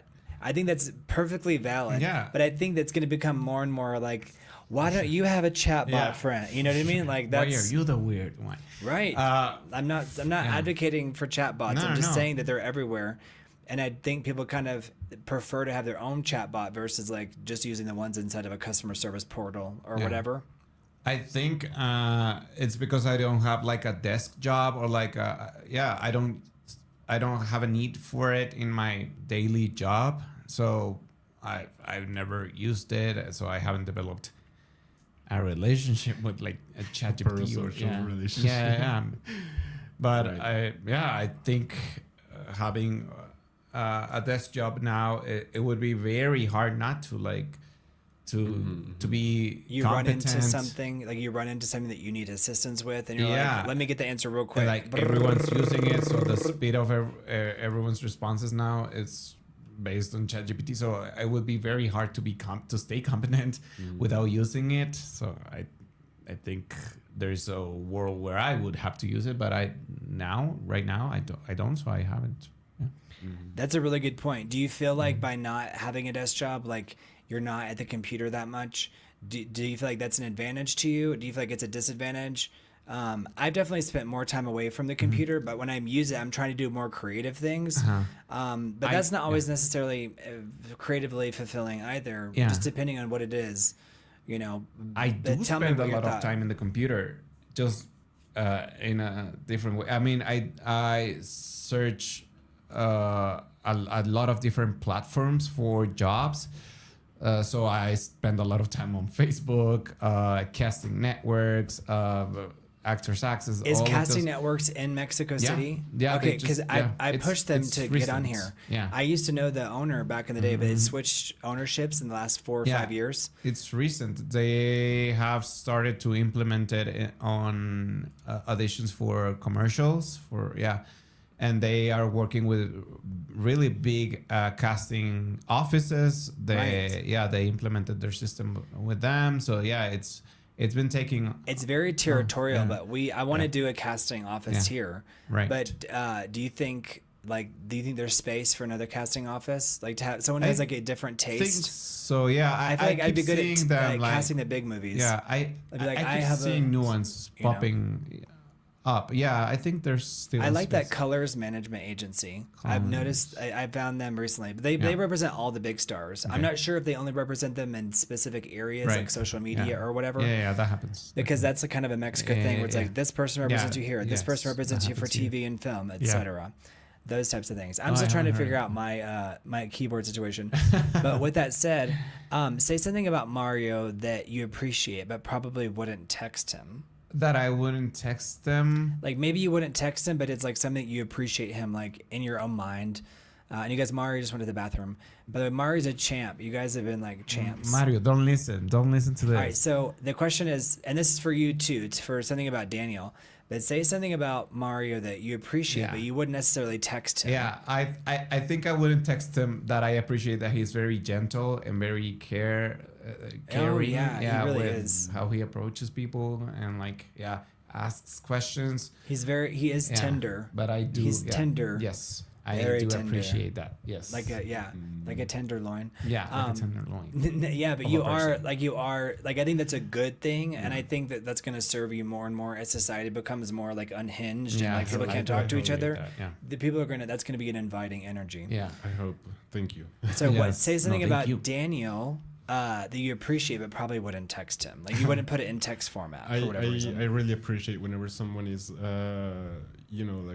giving us their time, and I think Daniel is very willing to give us his time, and I appreciate that a lot. Like I wouldn't say that in text, right? But I appreciate that, and I think that he's very interesting. You know, like I feel like that is something that I appreciate too, because it's rare to find someone that is actually interesting. Oh, thank you. Yeah. So. Yeah, I think that's very. But that's that a very legitimate. Weird in a text. So thank you for saying it out loud. Yeah. I something that really got into my mind, like that you said whenever you first came around, was that you enjoyed small talk. I do love it. I don't know why, but I remember that. Yeah, that's not a very popular opinion. Yeah, right. So I was like, oh, that's a perfect topic for him. Then and I tried to be more aware of my small talk too. Right. Yes. Just because of that. So. Yeah. Thank you. Yeah. Yeah, and what's small, right? Sometimes the small talk is the bigger talk, because if the other thing is like a function, or transactional. I like to think of it as the only way to get to the big talk is through the small talk. So yeah. Can I get an amen? Yeah. Can I get an amen in here? Can we clip that? Yes. Yeah. Please like and subscribe. Yeah, absolutely. That's very clippable. I love that. Like somebody clip that. Yeah, please clip. You guys, I want someone to become obsessed with the channel and to clip for us. Can people like to clip that for us? Longer podcast. Yeah. Okay, is silence always bad? No. Because I think sometimes silence is good. Yeah. I would argue though that we've had an abundance of it just in today's society, but I do know that people need to refresh. But I don't know if people are getting to that level of exhaustion that we used to just even 3 years ago. Yeah. But when's the last time you felt like you really needed to be rested? I like when I'm with somebody and we're like in silent. Mario, by the way, Gizmo was saying you sound like your pronunciation is so much better. He was saying like for the first 3 months I couldn't understand a word Mario said. Oh, really? I was taught. He's like, thanks, I guess. No, but I think he's making a good point that you are. This is why we do this regularly, because it gets us flowing, so that we have this rhythm to be able to speak, and that's ultimately like I was telling Daniel and Andre this too, and just like because I want to cast people, but it's like I need them to be like be able to flow without having any struggles, right? Because when we first read that script, don't you feel like your flow is better? Yeah. You know, I feel like that. You know, for sure. Because I think it's like it's kind of like you have to talk in English for the next 3 hours. Dun dun dun. You know, but yeah, and then whenever when was the last time you were in public? We're not talking about me. Where somebody was talking too much. Oh my gosh. Mark Sands, it's Daniel, because in Spanish it's pronounced Daniel. Daniel. But I love it. Thank you, Mark Sands. And thank you, Mark Sands, for being our benefactor for the night. So Mark Sands, thank you for being our benefactor. Keep him coming if you'd like. We have 15 more minutes. All right, so I'm so glad you are still here, Mark Sands. Yeah, thank you, Mark. We texted this morning. He's an early riser. Yeah. I felt, they know I'm going through it too. So and Mario is too, by the way. Mario and I are both going through it. We got Jimmy like TV ready. We had like movie callbacks, TV callbacks, and we had to turn them down. We were both. I mean, it's really tough. Yeah. It's really tough, especially and like knowing the alternative. Well, and the jobs, it's like it pays $100,000, and we're like, he's not available. Yeah. And it's like no one, So just so you guys know, like Mario and I, he's been my pillar, and I've been here. Yeah. No, you are right, my pillar too. In the room. Thank you. Yeah. Well, I mean, I try not to be like wounded. When you're going through something. I welcome it. You're an example. I welcome the. Well, I will say that. The vulnerability. Yeah. Well, you have to like go through something, and it's like where other people would like throw themselves off a balcony or something. Yeah. You're like, you know, like we will get through. Well, it's very painful because. Part of the reason why I stepped away from my business for a while is because I got some people with some really, really big jobs, and they turned them down and fired me. Oh, I'm like, what? Like I did. Well, I didn't do anything. No, but that happens in Hollywood. You get fired for being too good at your job because they self-sabotage. They're afraid of success, or they thought it was going to look slightly different. The optics, but sometimes it's like really it is like the best job that they're ever going to get. And it's like, it's so painful for you because if you've been doing this for 20 years or whatever, they don't realize it's like, you're probably never going to work again. Yeah. But it's like, you can't tell them that, especially if they've already fired you because there's nothing to say to them. Yeah. And so it's really hard when your own nephew does it. Yeah. But it's not really his choice. You know what I mean? And it's like, now they're asking me, they need to buy a house. I'm like, well, you coulda. Yeah. You coulda, but they don't want to believe it. So John Scott, I'm telling you guys, don't be wounded. Well, John Scott, they're about to lose their house, and Mario and I got them the money to buy a house, and they didn't do the job. Yeah. So I just have to get that off my chest. Yeah, there's little else you can do now. There's nothing I can do. All right, so you guys use your buzzers. You're going to say, please talk or please shut up. Okay, you're going to play, please talk or please shut up. That's funny. Mark Stan says, dude, work through it. I would love to, but they're about to be homeless, so it's difficult for me. All right, please talk or please shut up. All right, Uber driver. Please talk. I'm sorry. Yeah. Please talk. I always feel like I'm asking the same basic questions they get, like, how's traffic today? Yeah. But how was your day today? Was it like hard? But I won't Mark Sands, I actually want to know how traffic was. So. Yeah. And I am the one. I'm the one initiating the conversation. Yeah. Well, why not? I mean, I don't think there's anything wrong with that. Yeah. Right. All right, so person sitting next to you on an airplane. Depends on the time of the flight. I am a chatty catty. But, what if it's in the wee hours of the morning? Night flight, yeah. I do want to get my sleep, maybe. Okay. For me, most of the time, please shut up. But obviously, if I don't know you, if I know you, obviously, let's talk.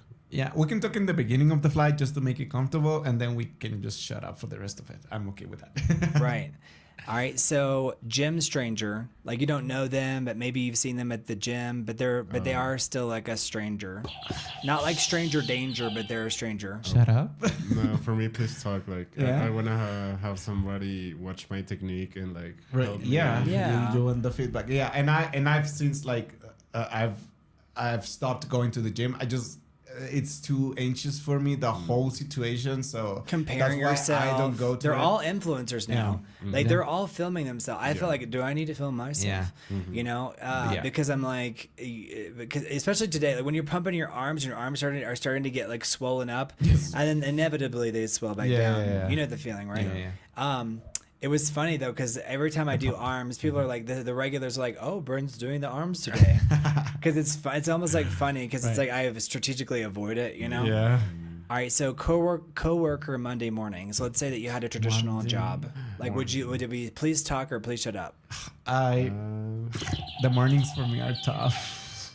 To me, it's please talk. Like, I want It to gets know you how going your- for the day, right? I want to know how the weekend go. No, for sure. Yeah, you Yeah. want to establish like a good dynamic from the start of the week. Yeah. I have little experience with that, but talking for like morning for me, I don't appreciate my silence in the morning. Like I don't talk with Like my early roommate in the morning. morning. Early in the morning, I'm not a morning person, but in an office space, yeah, I think it's very good. Okay, when so you talk see with your them. neighbor in the hallway. Talk or please shut up. Talk, neighbors, talk. Talk, yes. Like Okay, the- yeah, I'm like talk too because I think you need to build rapport. Yeah, if there's you an need to build rapport. emergency, something happens, you want to have very that good valuable, rapport yeah. with that person. Or if you only have fights with your neighbor, it's like you could call them an emergency and Yeah. they're like, I don't want to fight. You know, it's Yeah. like, no, I actually need you. Yeah. So I think we're getting to the bigger issue here, which is like societal, you know, like that Yeah, social cohesion. cohesion, Absolutely good. Yeah, you took the words right out of my mouth. I Yeah, love it. we spoke it at the same time. Yes, I love it. Jinx. Mm-hmm. All right, your partner during a movie. During a movie. If you're in your living room, Right. yes, talk. Yeah, if good you're point. in That's a a very movie theater, unique no. distinction there. Yeah, stick to the popcorn. Yeah, if you're in a movie theater, no. Yeah, no. Yeah, if you're in the movie theater, I would say be quiet. Yeah. Because some people are like, what's going to happen? Yeah, yeah. You're like, I don't know. Let's watch out together and find out. Or let's find out together. Yeah. It is funny because some people don't realize that they do that. Mm-hmm. So I think people are like, do I do that? So when you're in a movie next time, like see that because there are Yeah. people that impulsively want to be like, oh, what's going to happen? Yeah. You know, it's kind of a funny thing. Yeah. Yeah. All right, so someone in the elevator, we kind of covered this before, but I guess it depends on like, let's say that you're in an elevator and maybe you've seen them before, but you don't really know them, but maybe they work on a different floor, but you've never really interacted. Yeah. Like talk. I would say talk, even if it's just to say good morning or like whatever, because I feel like it's Course, more yeah. uncomfortable whenever nobody says Yeah, the nothing. silence. Like yeah. that's mortifying in the Yeah, elevator. yeah. So I'm like, please at least say Yeah, good like- morning Yeah. Right, or, right. Buenas. or whatever time the day is. Yeah. Yes. A little talk can go a long way. It can. All right, so what do we lose as a society if this continues? Like if this downward spiral of not having conversations, people are speaking hundreds of less words every single year, to the point where, like you both have experienced it. You've gone weeks with barely speaking. Scary. Yeah. Yeah. I think someone mentioned it on the chat. I don't remember, but I think being more isolated just makes us more manipulable. Like, yeah, we can. Like we're more easily manipulated. Yeah, yes. Malleable. Yeah. We don't have that vocabulary to defend ourselves or Yes. to articulate our ideas. Yeah. My fear is that maybe you'll have the ability to articulate your ideas, but the people around you won't even understand what you're saying. Yeah. So I think we have to try to lift each other up instead of pushing each other down. Yeah. Yeah, I will say that I think, and I know that language is a very human thing, so we shouldn't lose that. Like we shouldn't Yeah, lose that. Like, that and also like innovation. If we don't innovate like in language, I don't know what we're doing. Like, yeah. Because it's fascinating that we can communicate, so we should do it. Like Yeah. I whenever I think about it, like how we understand each other just by things that we agree upon and that invented essentially, that's like mind blowing to me. Yeah. So I think That we we've should, come this far. like the idea of language is I don't know, like It's our invention. Like, exactly. So it That hasn't was hap- it- like Yeah. vocal language. It hasn't Yeah. happened to any other species. Right. Yeah. Right. And the fact that like we're kind of letting it slip. Uh-huh. And I yeah, think there are it's individuals such out there who are like, no, we're shame. not, but we are. Like Yeah. there are studies. If you're just not joining us, Yeah. there are plenty of studies, and there's a DW documentary. It's the German documentary site on YouTube. You can go watch this, but they talk about this, and it's a dramatic thing. And the big worry is that you're going to be in a situation where you need a stranger's help, and you're not even going to Yes. approach them Yeah. because you're going to think, oh no, I don't want to I don't wanna inconvenience them, impose, when yeah. it's your safety is going to be in On the danger. line, yeah. So the big topics, it's like empathy, conflict resolution, social resilience, like that awkwardness teaches us how to recover from awkwardness itself, friendship, community, language itself. Like we often work through things by speaking with others and verbalizing things. So, you lose the words. And the biggest threat is children, yes. right? Children require language and social understanding substantially through interactions with people around them. So if the adults around them are not even speaking, Yeah. then what how does that they say? learn The Yeah. cues. How is the that going to social affect the cues. children? Exactly. And then older adults, like the objective conversation time has been associated with community participation among older adults. So suggesting reduced conversation can lead to more isolation Yeah. and accelerate things like Yeah, dementia. leaving them out of the conversation. Yeah, like they're already kind of left Yeah. out of the conversation because like you're not part of the future. Right. So Yes. this Yeah, yeah. idea of like accelerating that is Yeah. like very dangerous. Yeah. It's Mm-hmm. dystopian. Yeah. Yes, very, very, very. And I mean, I don't know, like it's cognitive too. Like we learn by talking and by communicating. So we shouldn't let that go to waste. We shouldn't do that. Like Yeah. we should. Unfortunately, aware. that's how our brain works. John's That's got- when it's at its best. Yes, And we absolutely. should be like having a broader vocabulary too. Like Yeah, I think it scares me, and I think it depends on so many factors. But I do think if you don't use it, you lose it. yes, For It's just, sure. it's For like everything. go for a walk, Yeah. move your body. It's like atrophy. Yes. All right, this is our final round. This is the buzzer. So we're going to say talk or leave them alone. Okay? Okay. So you see an attractive stranger at a coffee shop. Oh my gosh. Attractive stranger at a coffee shop. You guys can play along with us. Mumble gibberish. Yes. Right. Like just like walk up to be like, blah, blah, blah, blah, blah, blah. Like, but what would they do with that? I mean, like, is that just to be crazy? Like, blah, blah, blah, blah, blah, blah. Maybe to make them laugh. Yeah, but yeah. I would go up to them and talk. Yeah. If I weren't married. Yeah. Yeah, sure. talk. my shy self would like just leave. So All right, so we're playing talk or leave them alone. All right, so neighbor you've never met and you're alone with them. You have a moment. Talk. Get to know them.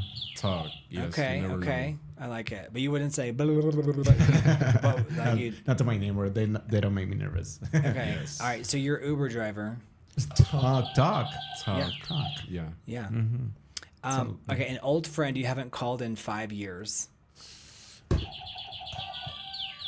Definitely talk. Like, Yeah, try and You're like, what why happened? You haven't Like, why'd we stop talking? Yeah. Yeah. Sometimes they don't like who you're dating too, Yeah. and then you only find out years later. It's like, why didn't you tell me? I Yeah, feel like I'm you an should've open told me, book. Yeah. Exactly. Yeah. All right. So your ex, talk or leave them alone. Depends on how you left it. Maybe leave them. I would say depends, but I Yeah. think there's some Maybe people I it's do. I fine to leave think them alone. if it didn't work the first time, it's probably not going to work the second time. Yeah. Yeah. For me, I will leave them alone. If it happened for a reason, then I prefer Yeah. to cut it and move on. Yeah. Yeah.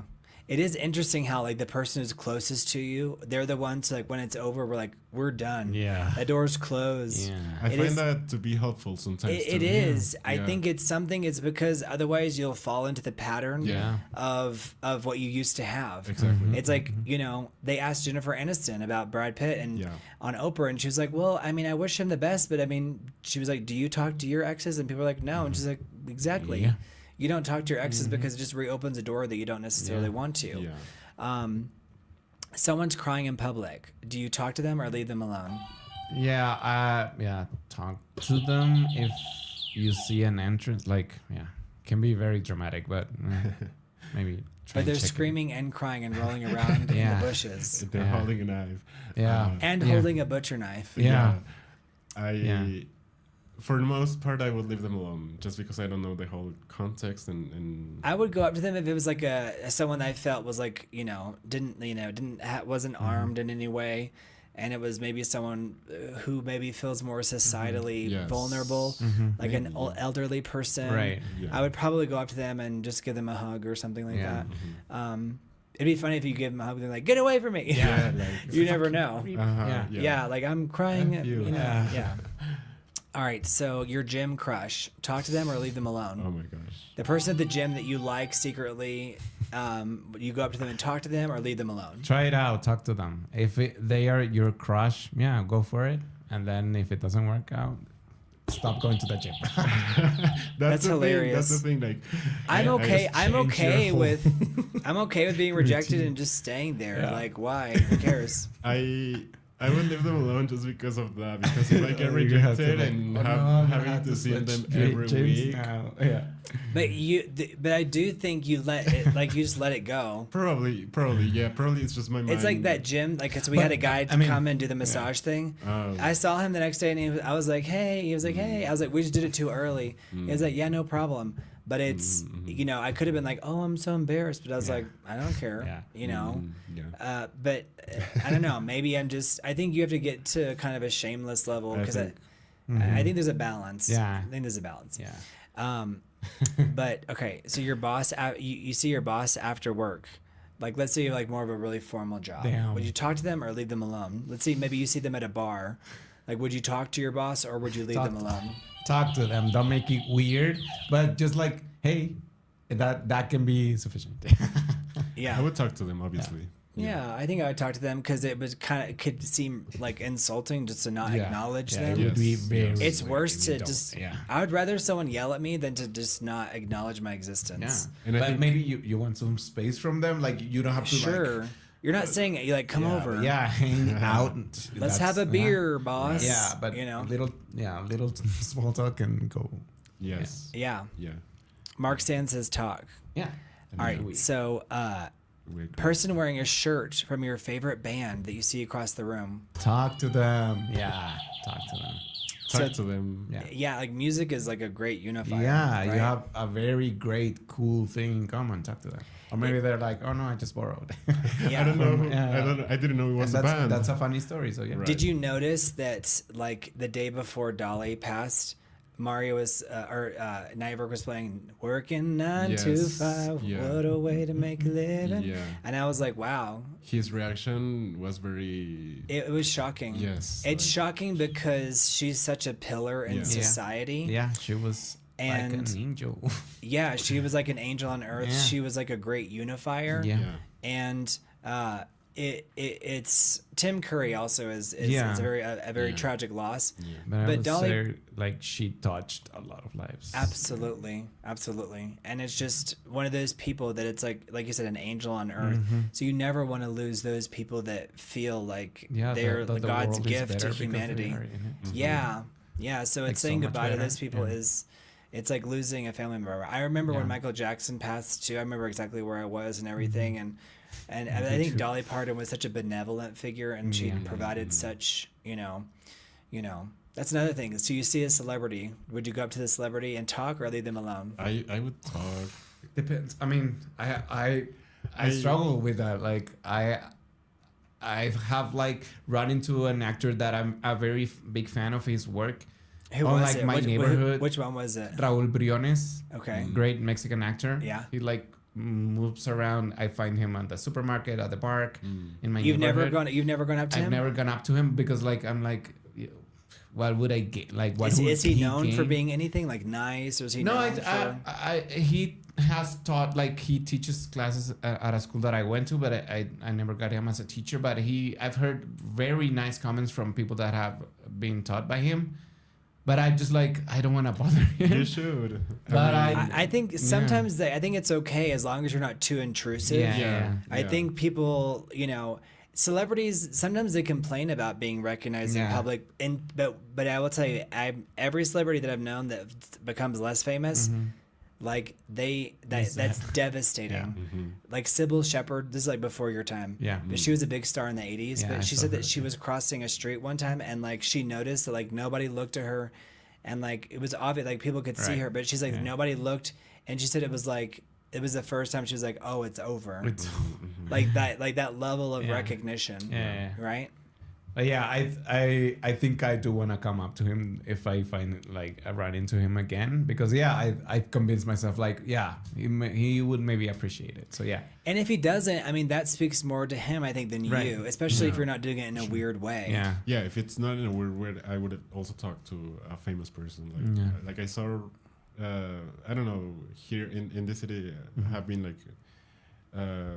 pop stars around, and I wonder like why do people don't approach them necessarily? Yeah. But I get it too. Like they also don't want to come across as Yeah, and maybe they're afraid to look. It's like the idea of like you say you hi to one fan, and then like people will start coming out of a clown car, and you're like, "Drrrr." You're like, oh, like you've seen that with celebrities. Yeah. So maybe that's part of it. You guys, it's not too late to leave a Venmo. We're about to close it out. Okay. All right. So, your mother, talk to her or leave her alone. Talk to her. Like, have you ever noticed whenever people win Oscars, like sometimes at the end they'll say, call your mom, tell her you love her. Yes, always call Because your I mom. think people do have a unique relationship with their mom. Yes. Yeah. Like they love their mom, but there's, you know, this idea of like, call your mom. Yeah. All right, someone who disagrees with you politically, would you talk to them or leave them alone? I don't think you have to talk to them about that thing. There can be extremes, but yeah, talk to them. Find out if you have something in common, like at least one thing. I would say like, if like also based on the context and everything, because sometimes I think those conversations also don't lead necessarily to some place. Yeah. So it feels like a waste of both's time. Yeah, I also think there's this idea that we put people in boxes and like we define like their entire existence based off of their political beliefs. And I've really kind of moved past that. And I also think even on here, it's like I've learned to keep my mouth shut because people are misinterpreting what I'm saying. So I don't even talk about it anymore. But I do think that we try to build a bridge. And I think Dolly Parton is a perfect example of that. Like across the board, everybody's like, we love Dolly Parton. Absolutely. It says talk to the mom. Thank you, John Scott. By the way, thank you, John Scott, for joining Venmo. We appreciate you so much. There's no commissions on Venmo, by the way. YouTube takes 30%. Venmo takes nothing. So thank you. So if you guys want to support, Venmo takes nothing. Who's Ed O'Neill? Is he the guy from Modern Family? Yes, he's the dad in Modern Family. He's the one who's married to Sofia Vergara. He's he's so good. Everyone said on that set that he really taught everybody how to do the comedy because he was on a long running show called Married with Children. Yeah, I saw that. He's such a good show. And Christina Applegate was on there. Oh my gosh. All right, so yourself, would you talk to yourself or leave yourself alone? I mean, I have leave myself alone. I have an internal monologue, so I'm always like telling myself. But yes, with that internal monologue, I'm like, shut up, like you're too anxious, just shut up. Yes. And put on some reality TV where you don't have to think. Yes. Yeah. Okay, I'm gonna challenge you on the reality TV thing though. Yeah. Do you feel like do you think it's setting you back in some way? Or I think it numbs my brain down. But do you think it like zaps your creativity or is it just because I think a lot of celebrities like Jennifer Lawrence, Christina Applegate, they love reality TV. Me too. Like after reality, a long time, Yeah. But so I'm not like super against it, but I think for me, something about it scares me. But I guess it's because I've been around like not to be like, oh, I know, but no, like, I get it. It's just I don't know. I get it. No, again, it can be scary, but I get this out of it. It numbs my brain now, like, and I sometimes I need it, like. It's a legitimate reason. Yeah. All right, somebody you love but haven't spoken to recently. Talk to them. Like I've approached people who I miss, and even if they don't get back to me, I'm like, well, I tried. That's really important. Mm-hmm. Like, Yeah. if it gets it off your, I told you I had to do that Yes. with my own mom. I was Yes. like, I put it out there, like she doesn't have to respond, but like there's at least some, weight off of my chest by Yeah. putting it out there. Yeah. I haven't talked to a friend of mine who is like from elementary school that I reconnected with 10 years ago when we first moved into Mexico City, like at the same time. I haven't talked to her in a while. I want to see how she's doing. Yeah. Mm-hmm. Yeah, I think it's healthy to reconnect. Yeah. It is. So maybe fixing something like big begins with something embarrassing, like an embarrassingly small thing. Yeah. Have you ever had a relationship erode based off of like something very trivial that like started to become bigger because you didn't talk about it? Like it was something like a small awkward thing, and then you kind of ghosted that person, or they ghosted you, and then it started to compound, and then it's like you felt like you could never talk to that person again. Yeah. Yeah. I mean, I think that's really common. Yeah. Yeah. Like I like in the past I've avoided having those conversations, and it led to us not talking anymore. I'm shocked at like what people will not talk to you about again. Yeah. And I think but I often think it has less to do with you and it has more to do with what's going on in their life at that time. Yeah. And so you just have to make peace with that. Yeah. Yeah.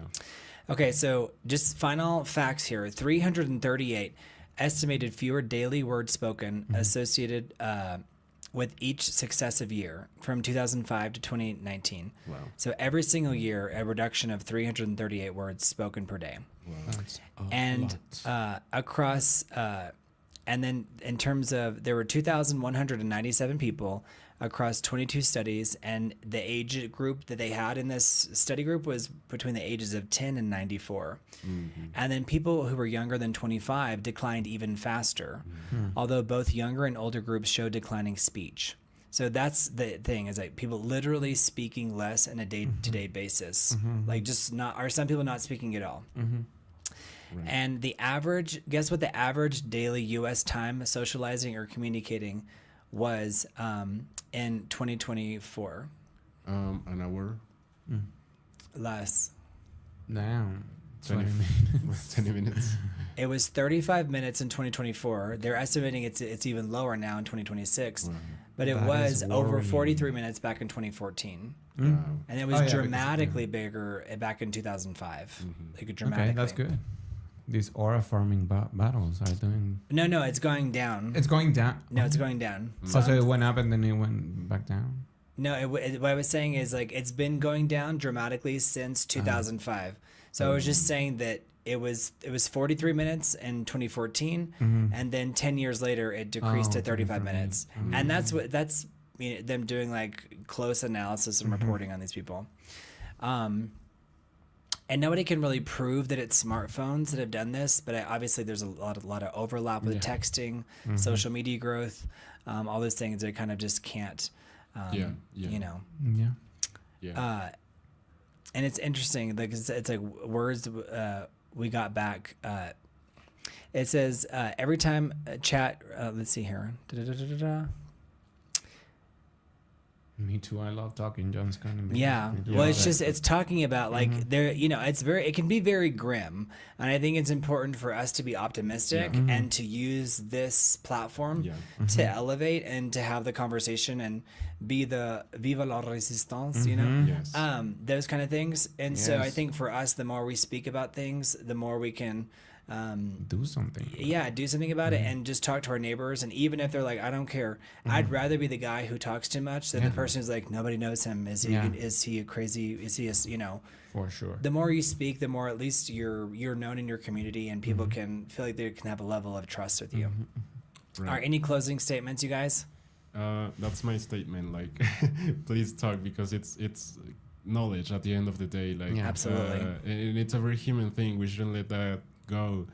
And I mean, that's just my thought, my closing thought. Please talk and use that knowledge. I mean, language is a miracle, and the fact that we can understand each other, I mean, we should be practicing that. Amen.